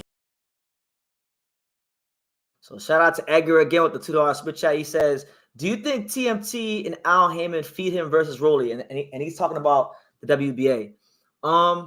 Right now, from what's going on with Rolly, from what I hear, like Rolly is, first of all, Rolly's barely been on social media. What's his name? Ismael Barroso and O'Hara Davies are about to fight for his belt. So who knows what's going on with Rolly? Who knows? I think he needs to get active again. He hasn't fought since the damn Barroso fight, and it's kind of weird that Barroso and O'Hara Davies are fighting for his belt. It's not a good sign. So we'll see what happens. But I don't like what's going on with Rolly. But yeah, I think if Rolly was healthy, if Rolly is healthy and he's gonna have that belt, I can see them feeding Matias to Rolly. That's a good fight. I don't think Rolly would be able to keep Matias off of him. But he does have an interesting style. He does have a good gunslinging style, and it'd be a good fight for the 140 division. So yeah, I can see Al Haymon doing that. So yeah, shout out to you again, Edgar, with the $2 super chat. We got another super chat. Listen, man, I gotta thank God. I gotta thank Pops. I gotta thank everybody involved. But I gotta thank Al Haymon again. A supreme shout out to Al Haymon. Thank Al Haymon and BBC Boxing. Thanks for Al Haymon. Yeah, Al Haymon is a good person. Big thank you to Al Haymon. Al Haymon is a blessing to the sport of boxing. Thank Al Haymon, man. All I can say is this, man. Al Haymon is a great guy. Al Haymon is a great guy. Congratulations to Al Haymon and the whole Haymon team. CS Local, shout out to you for the super chat. He says, do you think we will ever see Wilder versus AJ? I mean, right now with the way things are being set up, both of them are slated to fight on that big December 23rd card in Saudi Arabia. If Anthony Joshua beats Otto Wallin and Wilder is able to get past Joseph Parker, I think that's what the Saudis are trying to set everything up for. Those guys will fight each other. There's obviously a lot of interest in that fight. There's a lot of money to be made in that fight, and that money that fight would generate a lot of attention to their country, because you got to remember with these Saudi cards, the fights really aren't what matter to the Saudis. It's the event. It's the promotion of the country of Saudi. They're trying to entice people to come travel to Saudi because they just built the big Riyadh season, I guess strip / shopping plaza / entertainment mecca. So they're trying to build that up. So I think as long as they do what they're supposed to do in the next fight, we should be getting Wilder versus AJ next. No ifs, ands, or buts about it. But boxing's there's always things moving around in boxing. There's always moving parts, and you gotta always be aware of what's happening. But yeah, I think there's no reason for it not to happen. Thank you for your contribution. Thank you for your super chat again. So with that being said, we got a super chat from my main man David. So again, I'm gonna look to the sky, put the prayer hands up, thank the good Lord for my main man Al Haymon. A supreme shout out to Al Haymon. Thank Al Haymon and BBC Boxing. Thanks for Al Haymon. Yeah, Al Haymon is a good person. Big thank you to Al Haymon. Al Haymon is a blessing to the sport of boxing. Thank Al Haymon, man. All I can say is this, man. Al Haymon is a great guy. Al Haymon is a great guy. Congratulations to Al Haymon and the whole Haymon team. Shout out to David. Shout out to David for the $4.99 super chat. He says Teofimo is an opportunist to me because he's trying to negotiate with Ryan. Well, with the whole Ryan thing, he said it himself that he turned down a deal, an offer to fight Ryan Garcia, and he stated that the reason he turned down the deal with Ryan Garcia is because he feels that with his resume, with him beating Lomachenko, with him beating Josh Taylor, being a 2-division lineal champion, he feels with that, along with some of the major sponsors, because you got to remember, Teofimo Lopez, even though he may not have the biggest fan base, he actually is sponsored by some major companies. Like he's one of the first boxers to be sponsored by Bud Light. He's one of the first boxers to, I think he was sponsored by Life Water. A couple of major companies sponsor him. Beats by Dre, I believe, all sponsor him. So he's not wrong when he says he does bring major sponsorships to the sport of boxing. But again, if he's fighting Ryan Garcia, you're fighting the king of sponsorships. I mean, he's Gymshark, got a bunch of sponsorships, Gymshark, and a couple other big sponsorships. So, he's not going to win a negotiation battle with Ryan Garcia when it comes to talking about sponsorships and market value. He's going to lose. If you're talking to Ryan Garcia at 135, unless you're Tank, when it comes to market value, you're not going to win that battle at the negotiating table. So, I think T.O. shooting himself in the foot. Him versus Ryan Garcia during Super Bowl weekend would have been a great opportunity for him, especially with Ryan. Even though Ryan got his ass whooped, Ryan's star power grew in a major way against Tank. And unless he's fighting Tank, he's always going to be the A side in every negotiation. And that's just how it's going to go. So, yeah, man, I appreciate you, David. I know, like you say, man, you're a tight wall when it comes to super chat. So, I appreciate you. I see a lot of you guys asking me about PBC with Amazon Prime. Listen, PBC and Amazon Prime will be very interesting because, again, we know that PBC, we know Amazon Prime, and, a lot of people have Amazon Prime. They got a pretty big subscriber base. So if PBC can get with them, then it would be interesting. I'm not sure what their viewership would be like. Just because Amazon Prime has a big subscriber base, it doesn't necessarily mean that it would translate to PBC. But look, I hope if that's the route they're going, I hope they go there, and I hope it works out well for them because, again, I want to see boxing win. I want to see things go well. Let me take this time right here to acknowledge my guy. Where is he? Next Gen Combat. I see you. I've been seeing your comments. I forgot to acknowledge you. He says, I know a lot of people would take Tio to beat Ryan, but Josh Taylor busted Tio up a little, even though he took the shots well. I like to see how he reacts if Ryan is landing clean. Well, Ryan's a different type of puncher than Josh Taylor. Josh Taylor, especially like at 140, one thing that he had going for him was that he was big for the weight, so he would, find that high guard and kind of barrel down on top of you and, outwork you, take your heart. Very spiteful fighter at his best. Ryan Garcia is more of a guy that likes to operate, mid-range, outside, utilize that speedy left hook. If Tio was to get caught with a Ryan Garcia left hook, I think it could be very bad for him. But at the same time, I feel like if Ryan was it, because Tio's got a good left hook too. We saw what he did to Diego Magdaleno. So I think that could be problematic for Ryan. But either way, I just think Tio's playing hardball. And I just think, he's burned a lot of bridges in boxing. You guys got to remember, Teofimo Lopez talked a lot of shit about Top Rank and Bob Arum when the Triller money came in. And then eventually he had to come crawling back to Bob because he went with, Eddie Hearn for one fight. He barely sold out the theater at Madison Square Garden because he's not from New York. He's from South Florida. And that's what it was. That's just what it is. So, his market value isn't what it thinks it is, and he's got to really just start being more realistic. And if you want those big money fights, do your best to stay active. Do your best to continue to fight so that people keep seeing you in the limelight, so that your corporate sponsors can keep pushing you. Because if you're not fighting and you have periods of inactivity, your market value will never increase, and you'll never get those fights that you want for the money you want. So that's what it is, man. Maybe TFM might need to hire your boy BT as a manager, when I start True School Management LLC in the next couple of years. But shout out to everyone here. We got another super chat from my man Edgar. I mean, look, man, it's getting ridiculous, but I got to do it again. Actually, no, you know what? We're not going to thank Al Heyman this time. We're not going to do that. We're going to talk to Floyd about making smart investments. Dubai, pick up a couple dollars. They upset. See, they upset because I'm able to milk the game.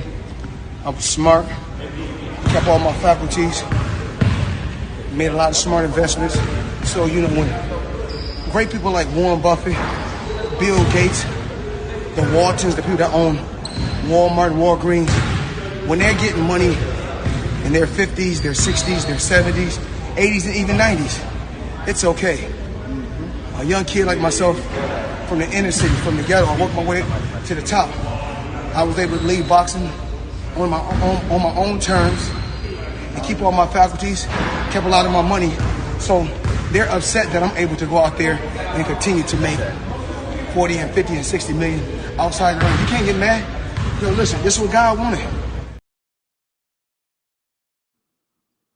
So there you have it. That's what God wanted. Thank you, Edgar Alas, for making smart investments into the untouchable True School Sports empire. He asked me, he says, 135, Shakur needs to see Cameron, Zepeda, or Tank. I'm not sure who Cameron is, so if you could please kindly tell me who the hell Cameron is. But listen, Shakur against Jose Zepeda would be great. Not Jose Zepeda, Williams Zepeda, I'm bad. Shakur versus Williams Zepeda would be great. Williams Zepeda, I think, is one of the top 3 best volume punchers in the sport. I think after the atrocity that was Shakur versus Edwin De Los Santos, that's the kind of fight Top Rank and Golden Boy need to come together and make. Because, I don't know if Williams Zepeda is going to do any better than De Los Santos. He may do worse. We don't know. But I would like to see the fight because there's that possibility that maybe Williams Zepeda does make Shakur Stevenson a fight and make it a more exciting fight because he's an exciting fighter himself. As far as Gervonta Davis, look, Tank has a whole truckload of options, and especially after Shakur's last performance, where I know Top Rank lost a lot of money. There was a lot of comp tickets, a lot of free tickets were handed out and distributed to the citizens of Las Vegas to go to the fight. The Top Rank lost a big profit. You know, that fight hurt Shakur Stevenson in more ways than one, and I don't think people really understand, you know, how much that fight hurt him in and out the ring. But what do I know? I'm just little old BT from South Florida. What do I know about boxing? But yeah, thank you, Edgar. Again, we appreciate you. Long-time viewer, Edgar. Appreciate you, my friend. Let me see. You always badmouth Benavidez. Change your mind. You usually outthink me. Too bad. Well, shout out to you, Ernie. As far as Benavidez, the only thing I've ever badmouthed Benavidez about was the fact that I want him to go to light heavyweight. And I think that, you know, him beating up on these smaller fighters at 168 isn't all that impressive. That's all I've ever said. I never said he sucks. I never said he's not a fantastic fighter. And I just think now with him getting wins over Caleb Plant, him getting wins over Demetrius Andrade, he's created a lot of value for himself. A lot of people now care about Benavidez, and he's graduated past the Canelo fight. So I feel like he should just go to freaking 175 and fight Bivol and Beterbiev. But, you know, listen, if I did badmouth Benavidez in the past, I apologize for it. I said in my last video, I'll let up. So I'm letting up. You know, that game is due. You know, my man Valor says, BT, I can tell you don't speak Spanish. You'd gringo the hell out of Cameron. No, I can change it up, man. I can change it up. Cameron. Zapeta. Canelo. Nah, I don't speak Spanish, man. It's actually, believe it or not, that's something I'm working on right now, actually, speaking Spanish. You know, I'm trying to, when it's all said and done these next couple of years, I want to be trilingual. I want to be able to speak English, which I do, speak Spanish fluently, which I understand Spanish, but, you know, I'm a Yono Sabo kid to a degree.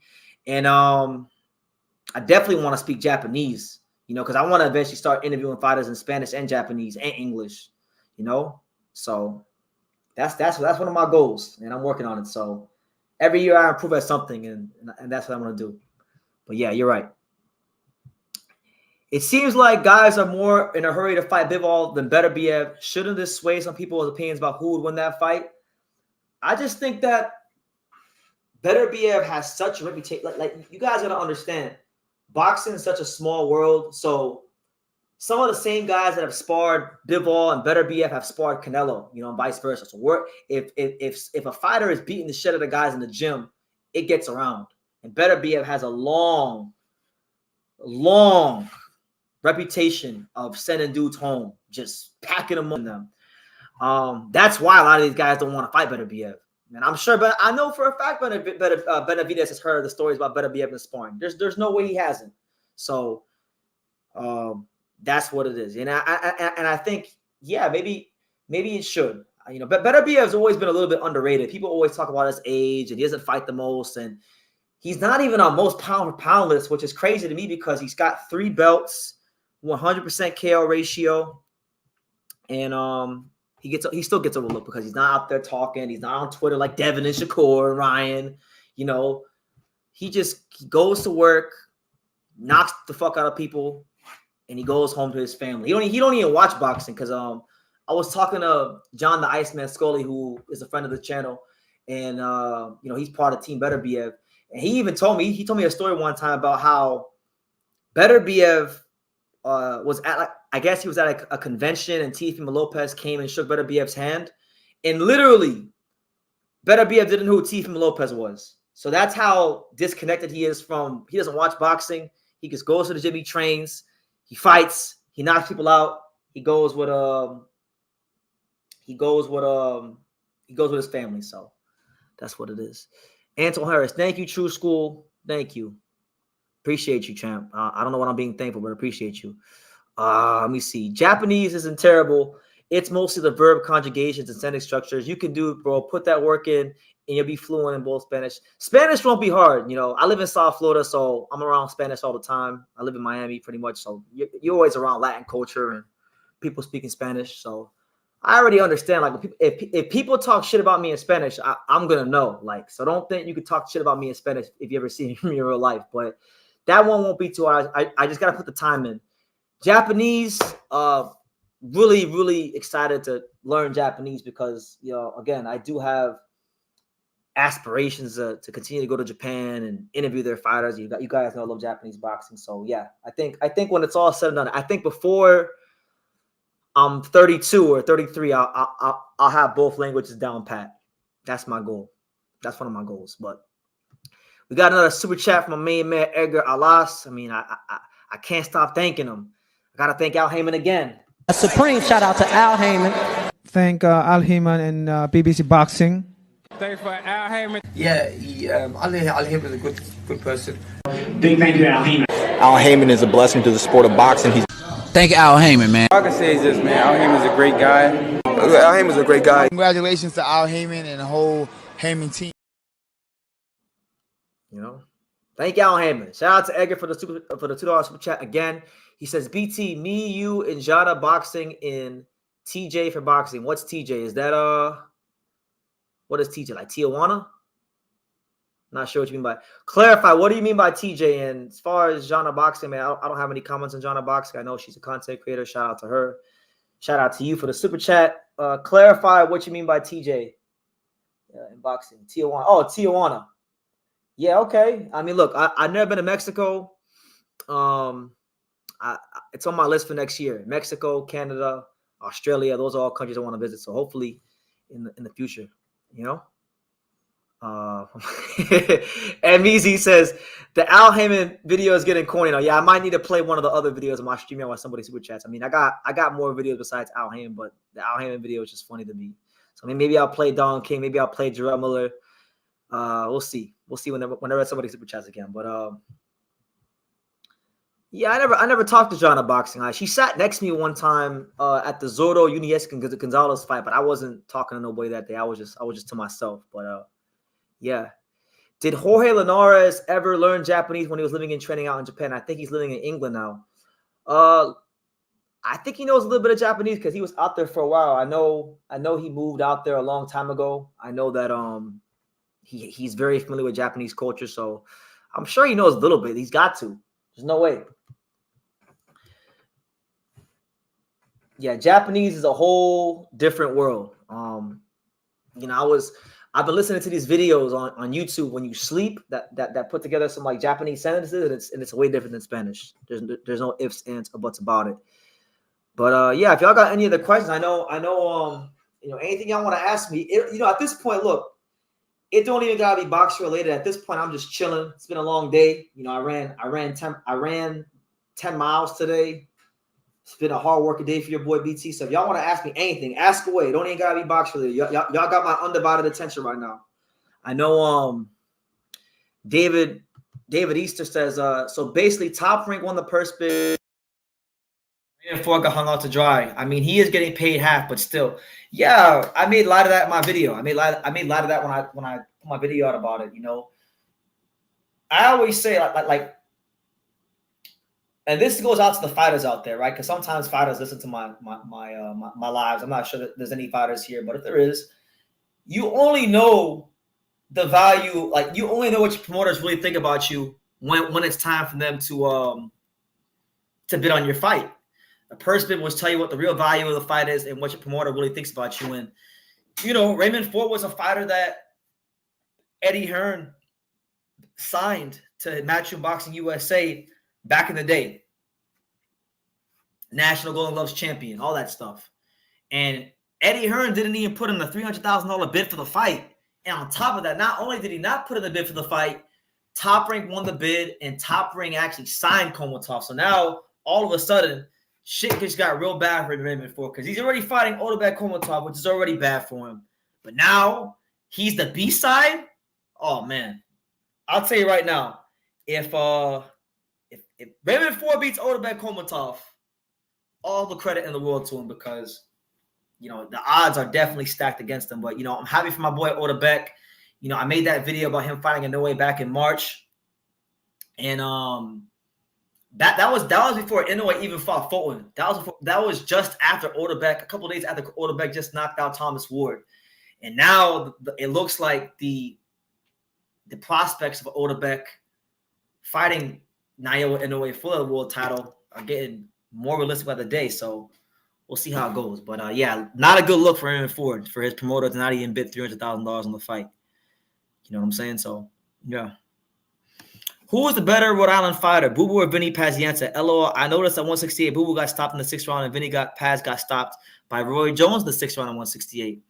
You know, I'm not gonna sit here and cap. Like I haven't studied Vinny Pazienza's career to have a legitimate opinion on that question, but I like Boo Boo, so I'll say Boo Boo only because I know more about it. You know, I can't really answer that one. I didn't know. Yeah, I don't know either. I don't know either. But like I said, Raymond Ford has the odds stacked against him in a mighty and major way.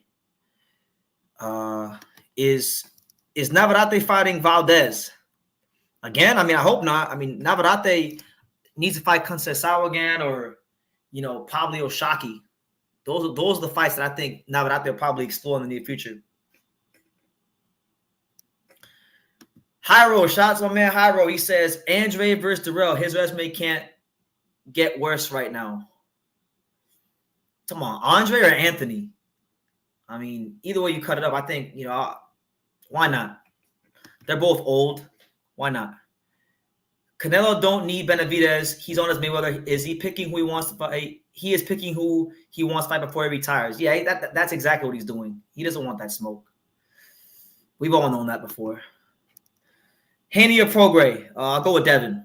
I think Regis I like Regis. I'm a big fan. I just don't know if he's going to have the feet to be in position to land the kind of shots he wants to land.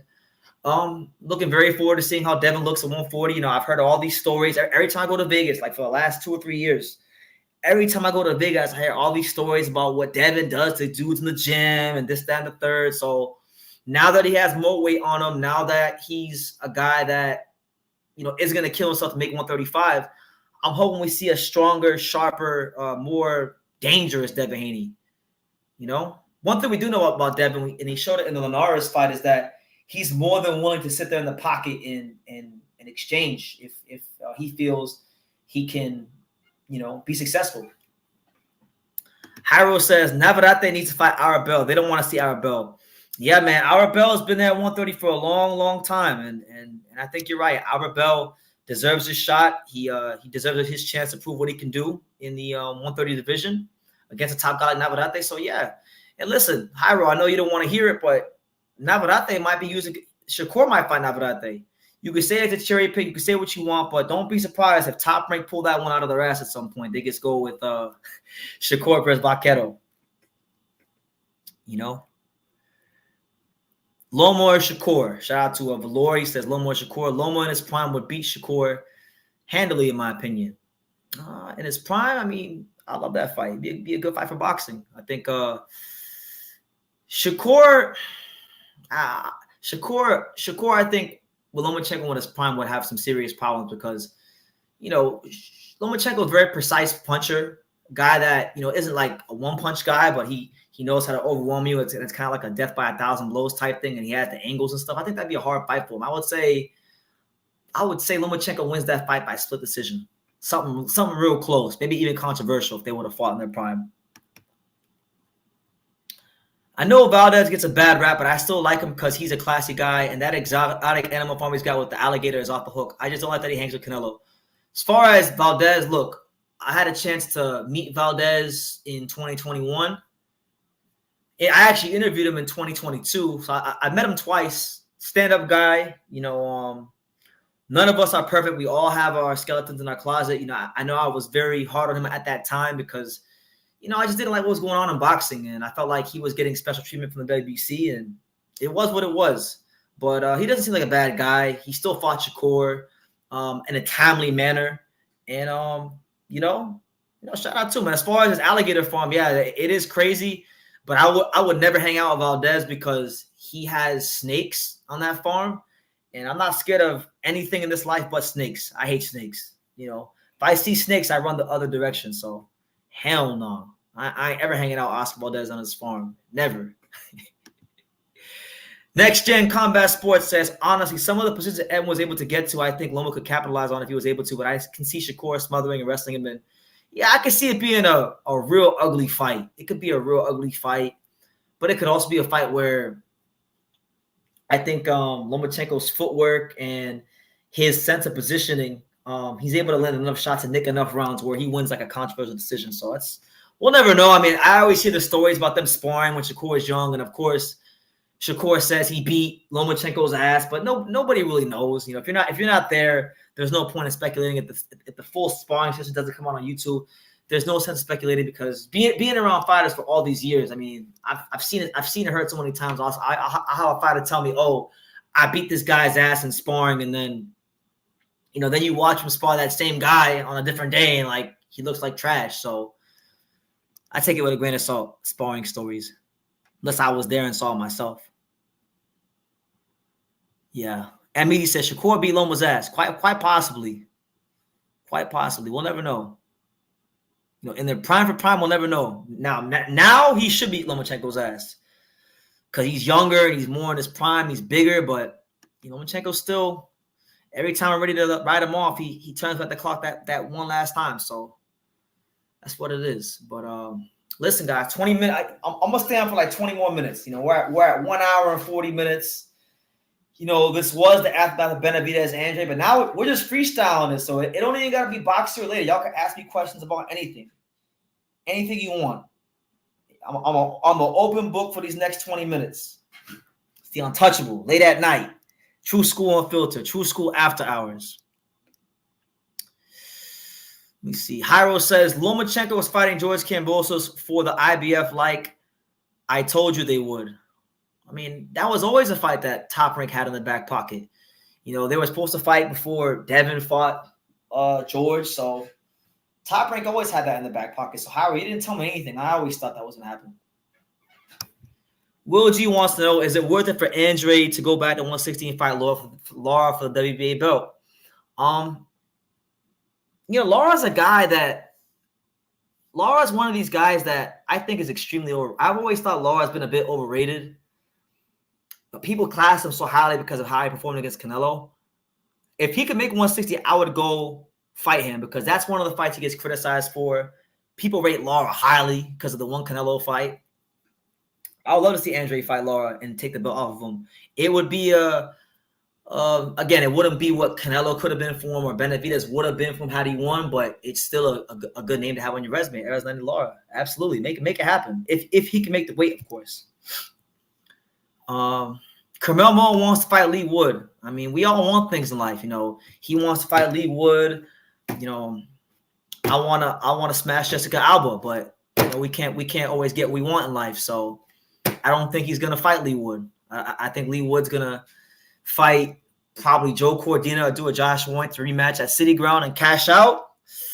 That's what it's gonna be. Listen, Carmel Moen can't even talk about fighting Lee Wood. Carmel Moen can't even get on the free YouTube PBC stream. They keep putting Carmel Moen on the fights after the main event. So hell no, he's not gonna fight Lee Wood. That was all a big publicity stunt by Floyd. And it worked because look, we're here talking about it. So marketing promotion 101. Lee Wood and Joe Cordina are deserve each other because they're both ducks, and I would concur. You know, Joe Cordina didn't want to fight Oshaki Foster, and Lee Wood didn't want to fight Otabek Komotov. There is no refuting that. So yes, they do deserve one another. Valor wants to know, do you agree with Jim Lampley that Benavidez has potential to be a great Mexican heavyweight champion? I mean, he's certainly big enough to fight at heavyweight, but he would have to win the belt. He would kind of have to do what Roy Jones did, like pick maybe if Kevin Lorena got into a #1 contender spot, maybe he could fight someone like that for a vacant belt. But I like Jim Lampley. I got all the respect in the world for Jim Lampley, but Jim Lampley is old. He's becoming a little bit senile, and he's been talking out of his ass a little bit, you know, respectfully. I don't mean that disrespectfully, but I just call a spade a spade. You know, he recently, like after Canelo fought Charlo in that sparring session they had on pay-per-view, he said that Canelo was the greatest Mexican fighter ever. And I'm like, Jim, you saw Eric Morales. Jim, I know you watched Salvador Sanchez. There's no way someone as experienced in life who's seen as much boxing that he's seen could possibly think such preposterous things like him being better than Salvador Sanchez. No. But no, to answer your question, no. David Easter says, I was watching some Rafael Espinosa highlights and his hands look kind of slow. I think Ramirez will win. I watched him too, David. You know, he's very good when you got him right in front of you. But if you can move around the ring and counterpunch and get his respect, then Robeisy will have a chance. Now, I'm gonna be there. I can't wait to be there. That fight's gonna be here in South Florida. I do think it is a fight that Robeisy can lose. I am putting Robeisy Ramirez on upset alert because Espinosa is dangerous. He's tall. He's big. He comes forward. He doesn't get tired. Robeisy gonna have to get his respect, but I think Ramirez should get the job done. I think Ramirez should win. You know, he tops out at cruiserweight. That's what I'm saying. I think Benavidez at best is a cruiserweight. There's no way he's going to ever be a heavyweight unless it's like for the right fight, like a smaller heavyweight, like a Kevin Lorena heavyweight was like a champion, like someone that size, then maybe. But other than that, no. If Canelo ducks Benavidez, then he's never going to be the Mexican. Listen, I don't even care. Like, it doesn't even matter what happens with that. Salvador Sanchez was so good in his career that there's a big gap. Everyone always like to say, "Oh, he didn't accomplish enough," but like he knocked out so many great fighters. I mean, Zuma Nelson, he knocked out Danny Lopez twice. He knocked out Wilfredo Gomez. I mean, he knocked out and beat better fighters than Canelo has ever beat. And that's just reality. It doesn't matter if he was 22, 12, 32. I mean, come on, man. Chase Athletics, right? No, David Easter. But I see you, Chase. I'll get your comment in a second. David Esther says, I can't believe Vito Monecki destroyed a guy in one round that lasted the distance with Xander Zayas. This kind of stuff makes me wonder about Xander. Quit playing with your food, and Monecki is shit. Yeah, Xander's fighting down here in a couple days on that top rank card, on the obesity card. And it's a South Florida debut, so I know it's a big deal to him. Listen, I like Xander. I root for him because he's one of South Florida's very own, and I want him to do well, and I want him to perform well because I want big-time boxing to come to South Florida as much as possible. But I got my questions about him. I got my questions about Xander and him defensively. I think Peter Khan has done a masterful job in moving him and waiting for the landscape at the top to change. Vito Monecki's bad. Like Vito Monecki is about as mid can get. And yeah, he made a statement. Monecki made somewhat of a statement when he stopped that dude on the prelims. You're not wrong about that. Chase Athletics, the untouchable. Let me see what he said. Where is it? He says, the untouchable empire. I'm riding with you, champ. I'm riding with you too, Chase. Good to see you. Philadelphia, stand up. You know, rest in peace to Tsunami, Samuel Tea, true Philadelphia warrior. Is he bigger than Usyk? He can honestly win titles at 175 and 200. Yeah, I think Benavidez might be bigger than Usyk. Absolutely. He's huge. He's a big kid. People say Andre made a bunch of excuses, and you know they can definitely come off that way. But I mean, Benavidez is big. What you want him to say? Benavidez is a big kid. David says, I always parlay his Xander, and I never bet on him to win by stoppage. How like what's your record like when it comes to that? What's your record on that? Like, what's your record on Xander Zayas bets? I like to know that. David says, I think Joey Spencer is better than Vito Monecki. Are they the same weight class? They should fight each other. PBC should make the two white guys fight each other. Two Michigan versus New Jersey. Make that shit happen. Vito Monecki versus Joey Spencer. Why not?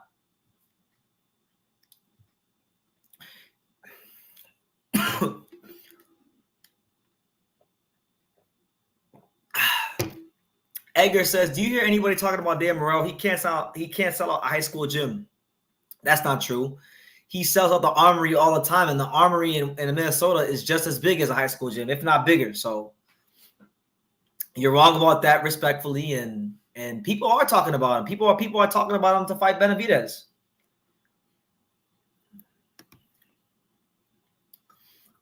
Chase says the real Puerto Rican star is Subriel Matias at 140. Yeah, man. Listen, every time he's fought, it doesn't matter if it's been Jukumbayev, Ergashev, Dadashev, he's delivered every time. And I just hope that PBC and the people that run his career, they don't squander this amazing opportunity to promote a Puerto Rican fighter who really delivers every time he fights. Looks spectacular every fight. He had the one blemish against Petros Aniam, but guess what? He fought him in the rematch, got him out of there. So not really a whole lot to complain about with Subriel Matias. They just got to promote him more and get more people to know who he is so he can get those big fights to really be that Puerto Rican star to the masses.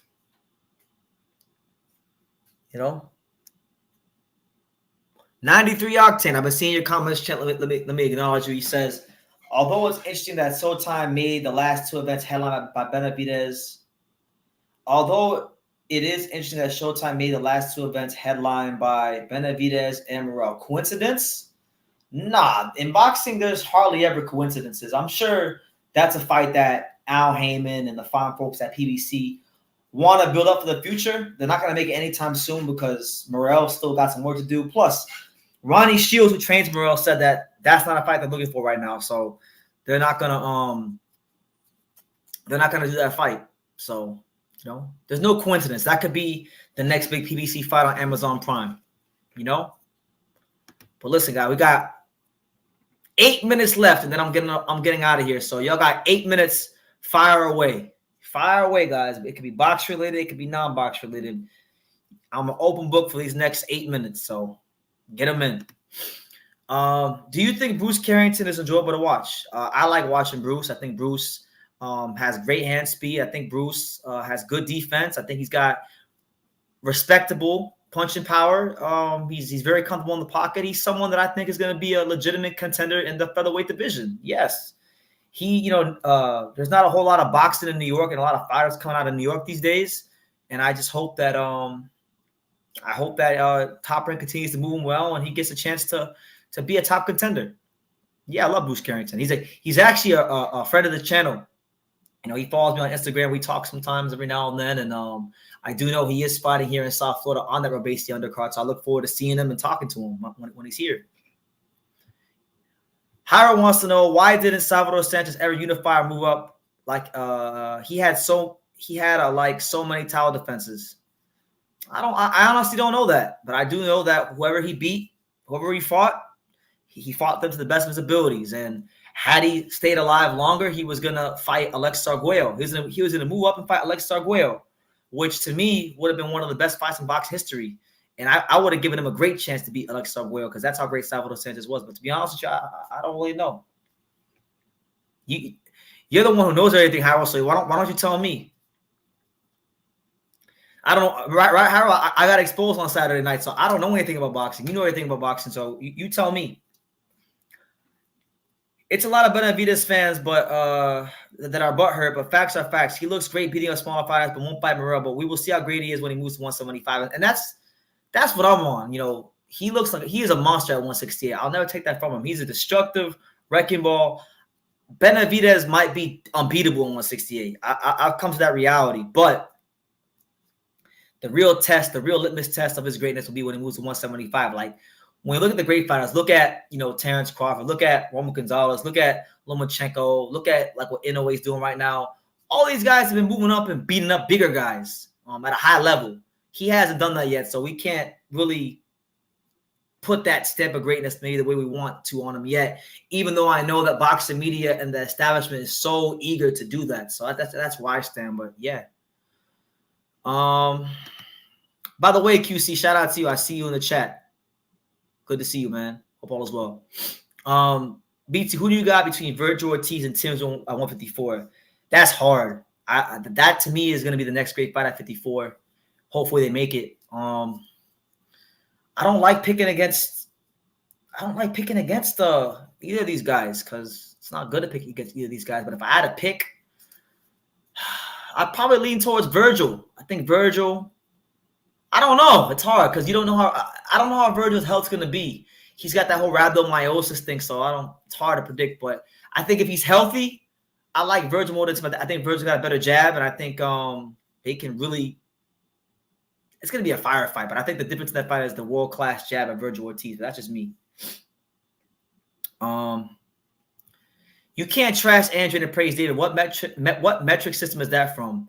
The same metric system that the Subriel Matias fanboys have for disrespecting Ergashev and praising Matias. So it happens in boxing. I thought Andrade fought to the best of his abilities. You know, he looked good early on. I just thought he fought the wrong game plan. You know, Victor Conti and his team had this whole elaborate plan of he's going to be 190 and boy the bully. And they kind of did in this fight what Wilder did in the third fight with Fury. They zapped him of some of his advantages, which is the fact that he's quicker and he's got better feet, and he wasn't able to use that. He gassed out quicker. His legs got heavier, and it is what it is. It is what it is. BT, who would you match up Tito Mercado with next? It's a good question. I know he's a 40-pounder.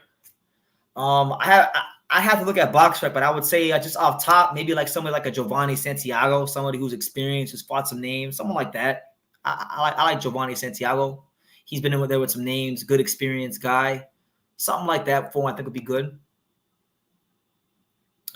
That dude Virgil was fighting next to somebody's gonna run through. Oh yeah, absolutely. It's one of the biggest mismatches I've seen in a while. Frederick Lawson, who's his opponent, I'm familiar with him because he actually headlined one of the first PBC cards ever, and it was down here in South Florida when he fought Kevin Bizier. And that was like 7 years ago. I didn't even know he was still fighting because I haven't heard about Frederick Lawson in like 7 years. So they just dug him up. They dug him up, and they're trying to get Virgil this knockout.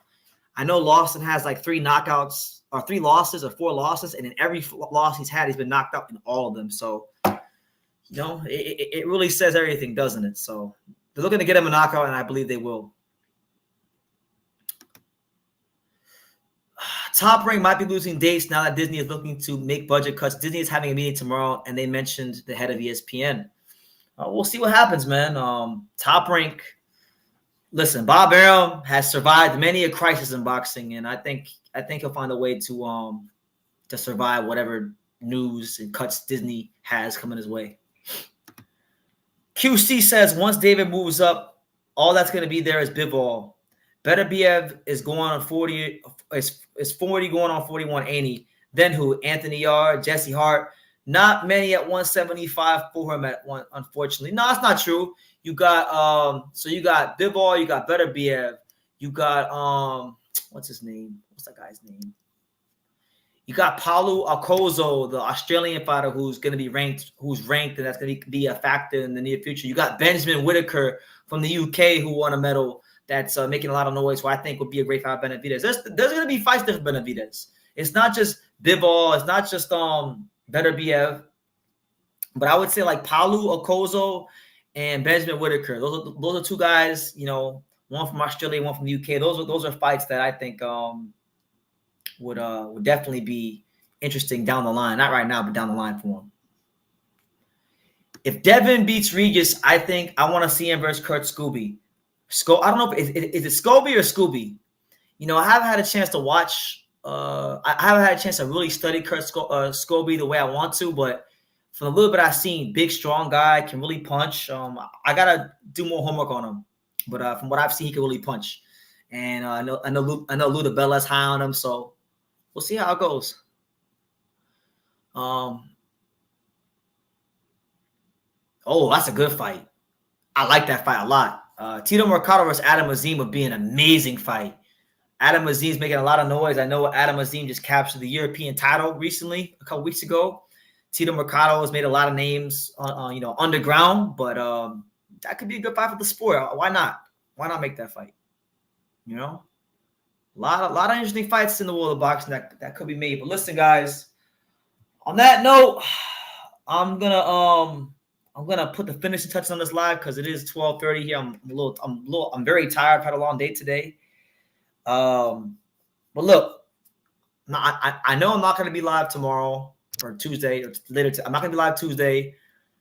I don't know when I'll be live again, but what I will say is make sure you guys continue to stay tuned to True School Sports. I did do some interviews a couple days ago that I haven't released yet, so stay tuned for those. I know Don King has a show down here in South Florida this weekend, and I know Wednesday's a press conference. I'm hoping I can make it. So hopefully, if I make the press conference on Wednesday, I have some more interviews for you guys with that too. But yeah, man, boxing's in a great place. It's putting a great finishing touch to Andrade Benavidez or Benavidez Andrade on this year. And I know Ryan Garcia is fighting Saturday, so there will be a live for that. You know, whether it's me or Pops, you will get a live for that, and as well as hopefully some content from Don King. But yeah, you guys take care. I'm gonna get up and out of here, get some rest, be blessed. And like I say in every single one of these videos, you can love me or you can hate me, but I'm just kidding from dang it. So until next time, take care, guys.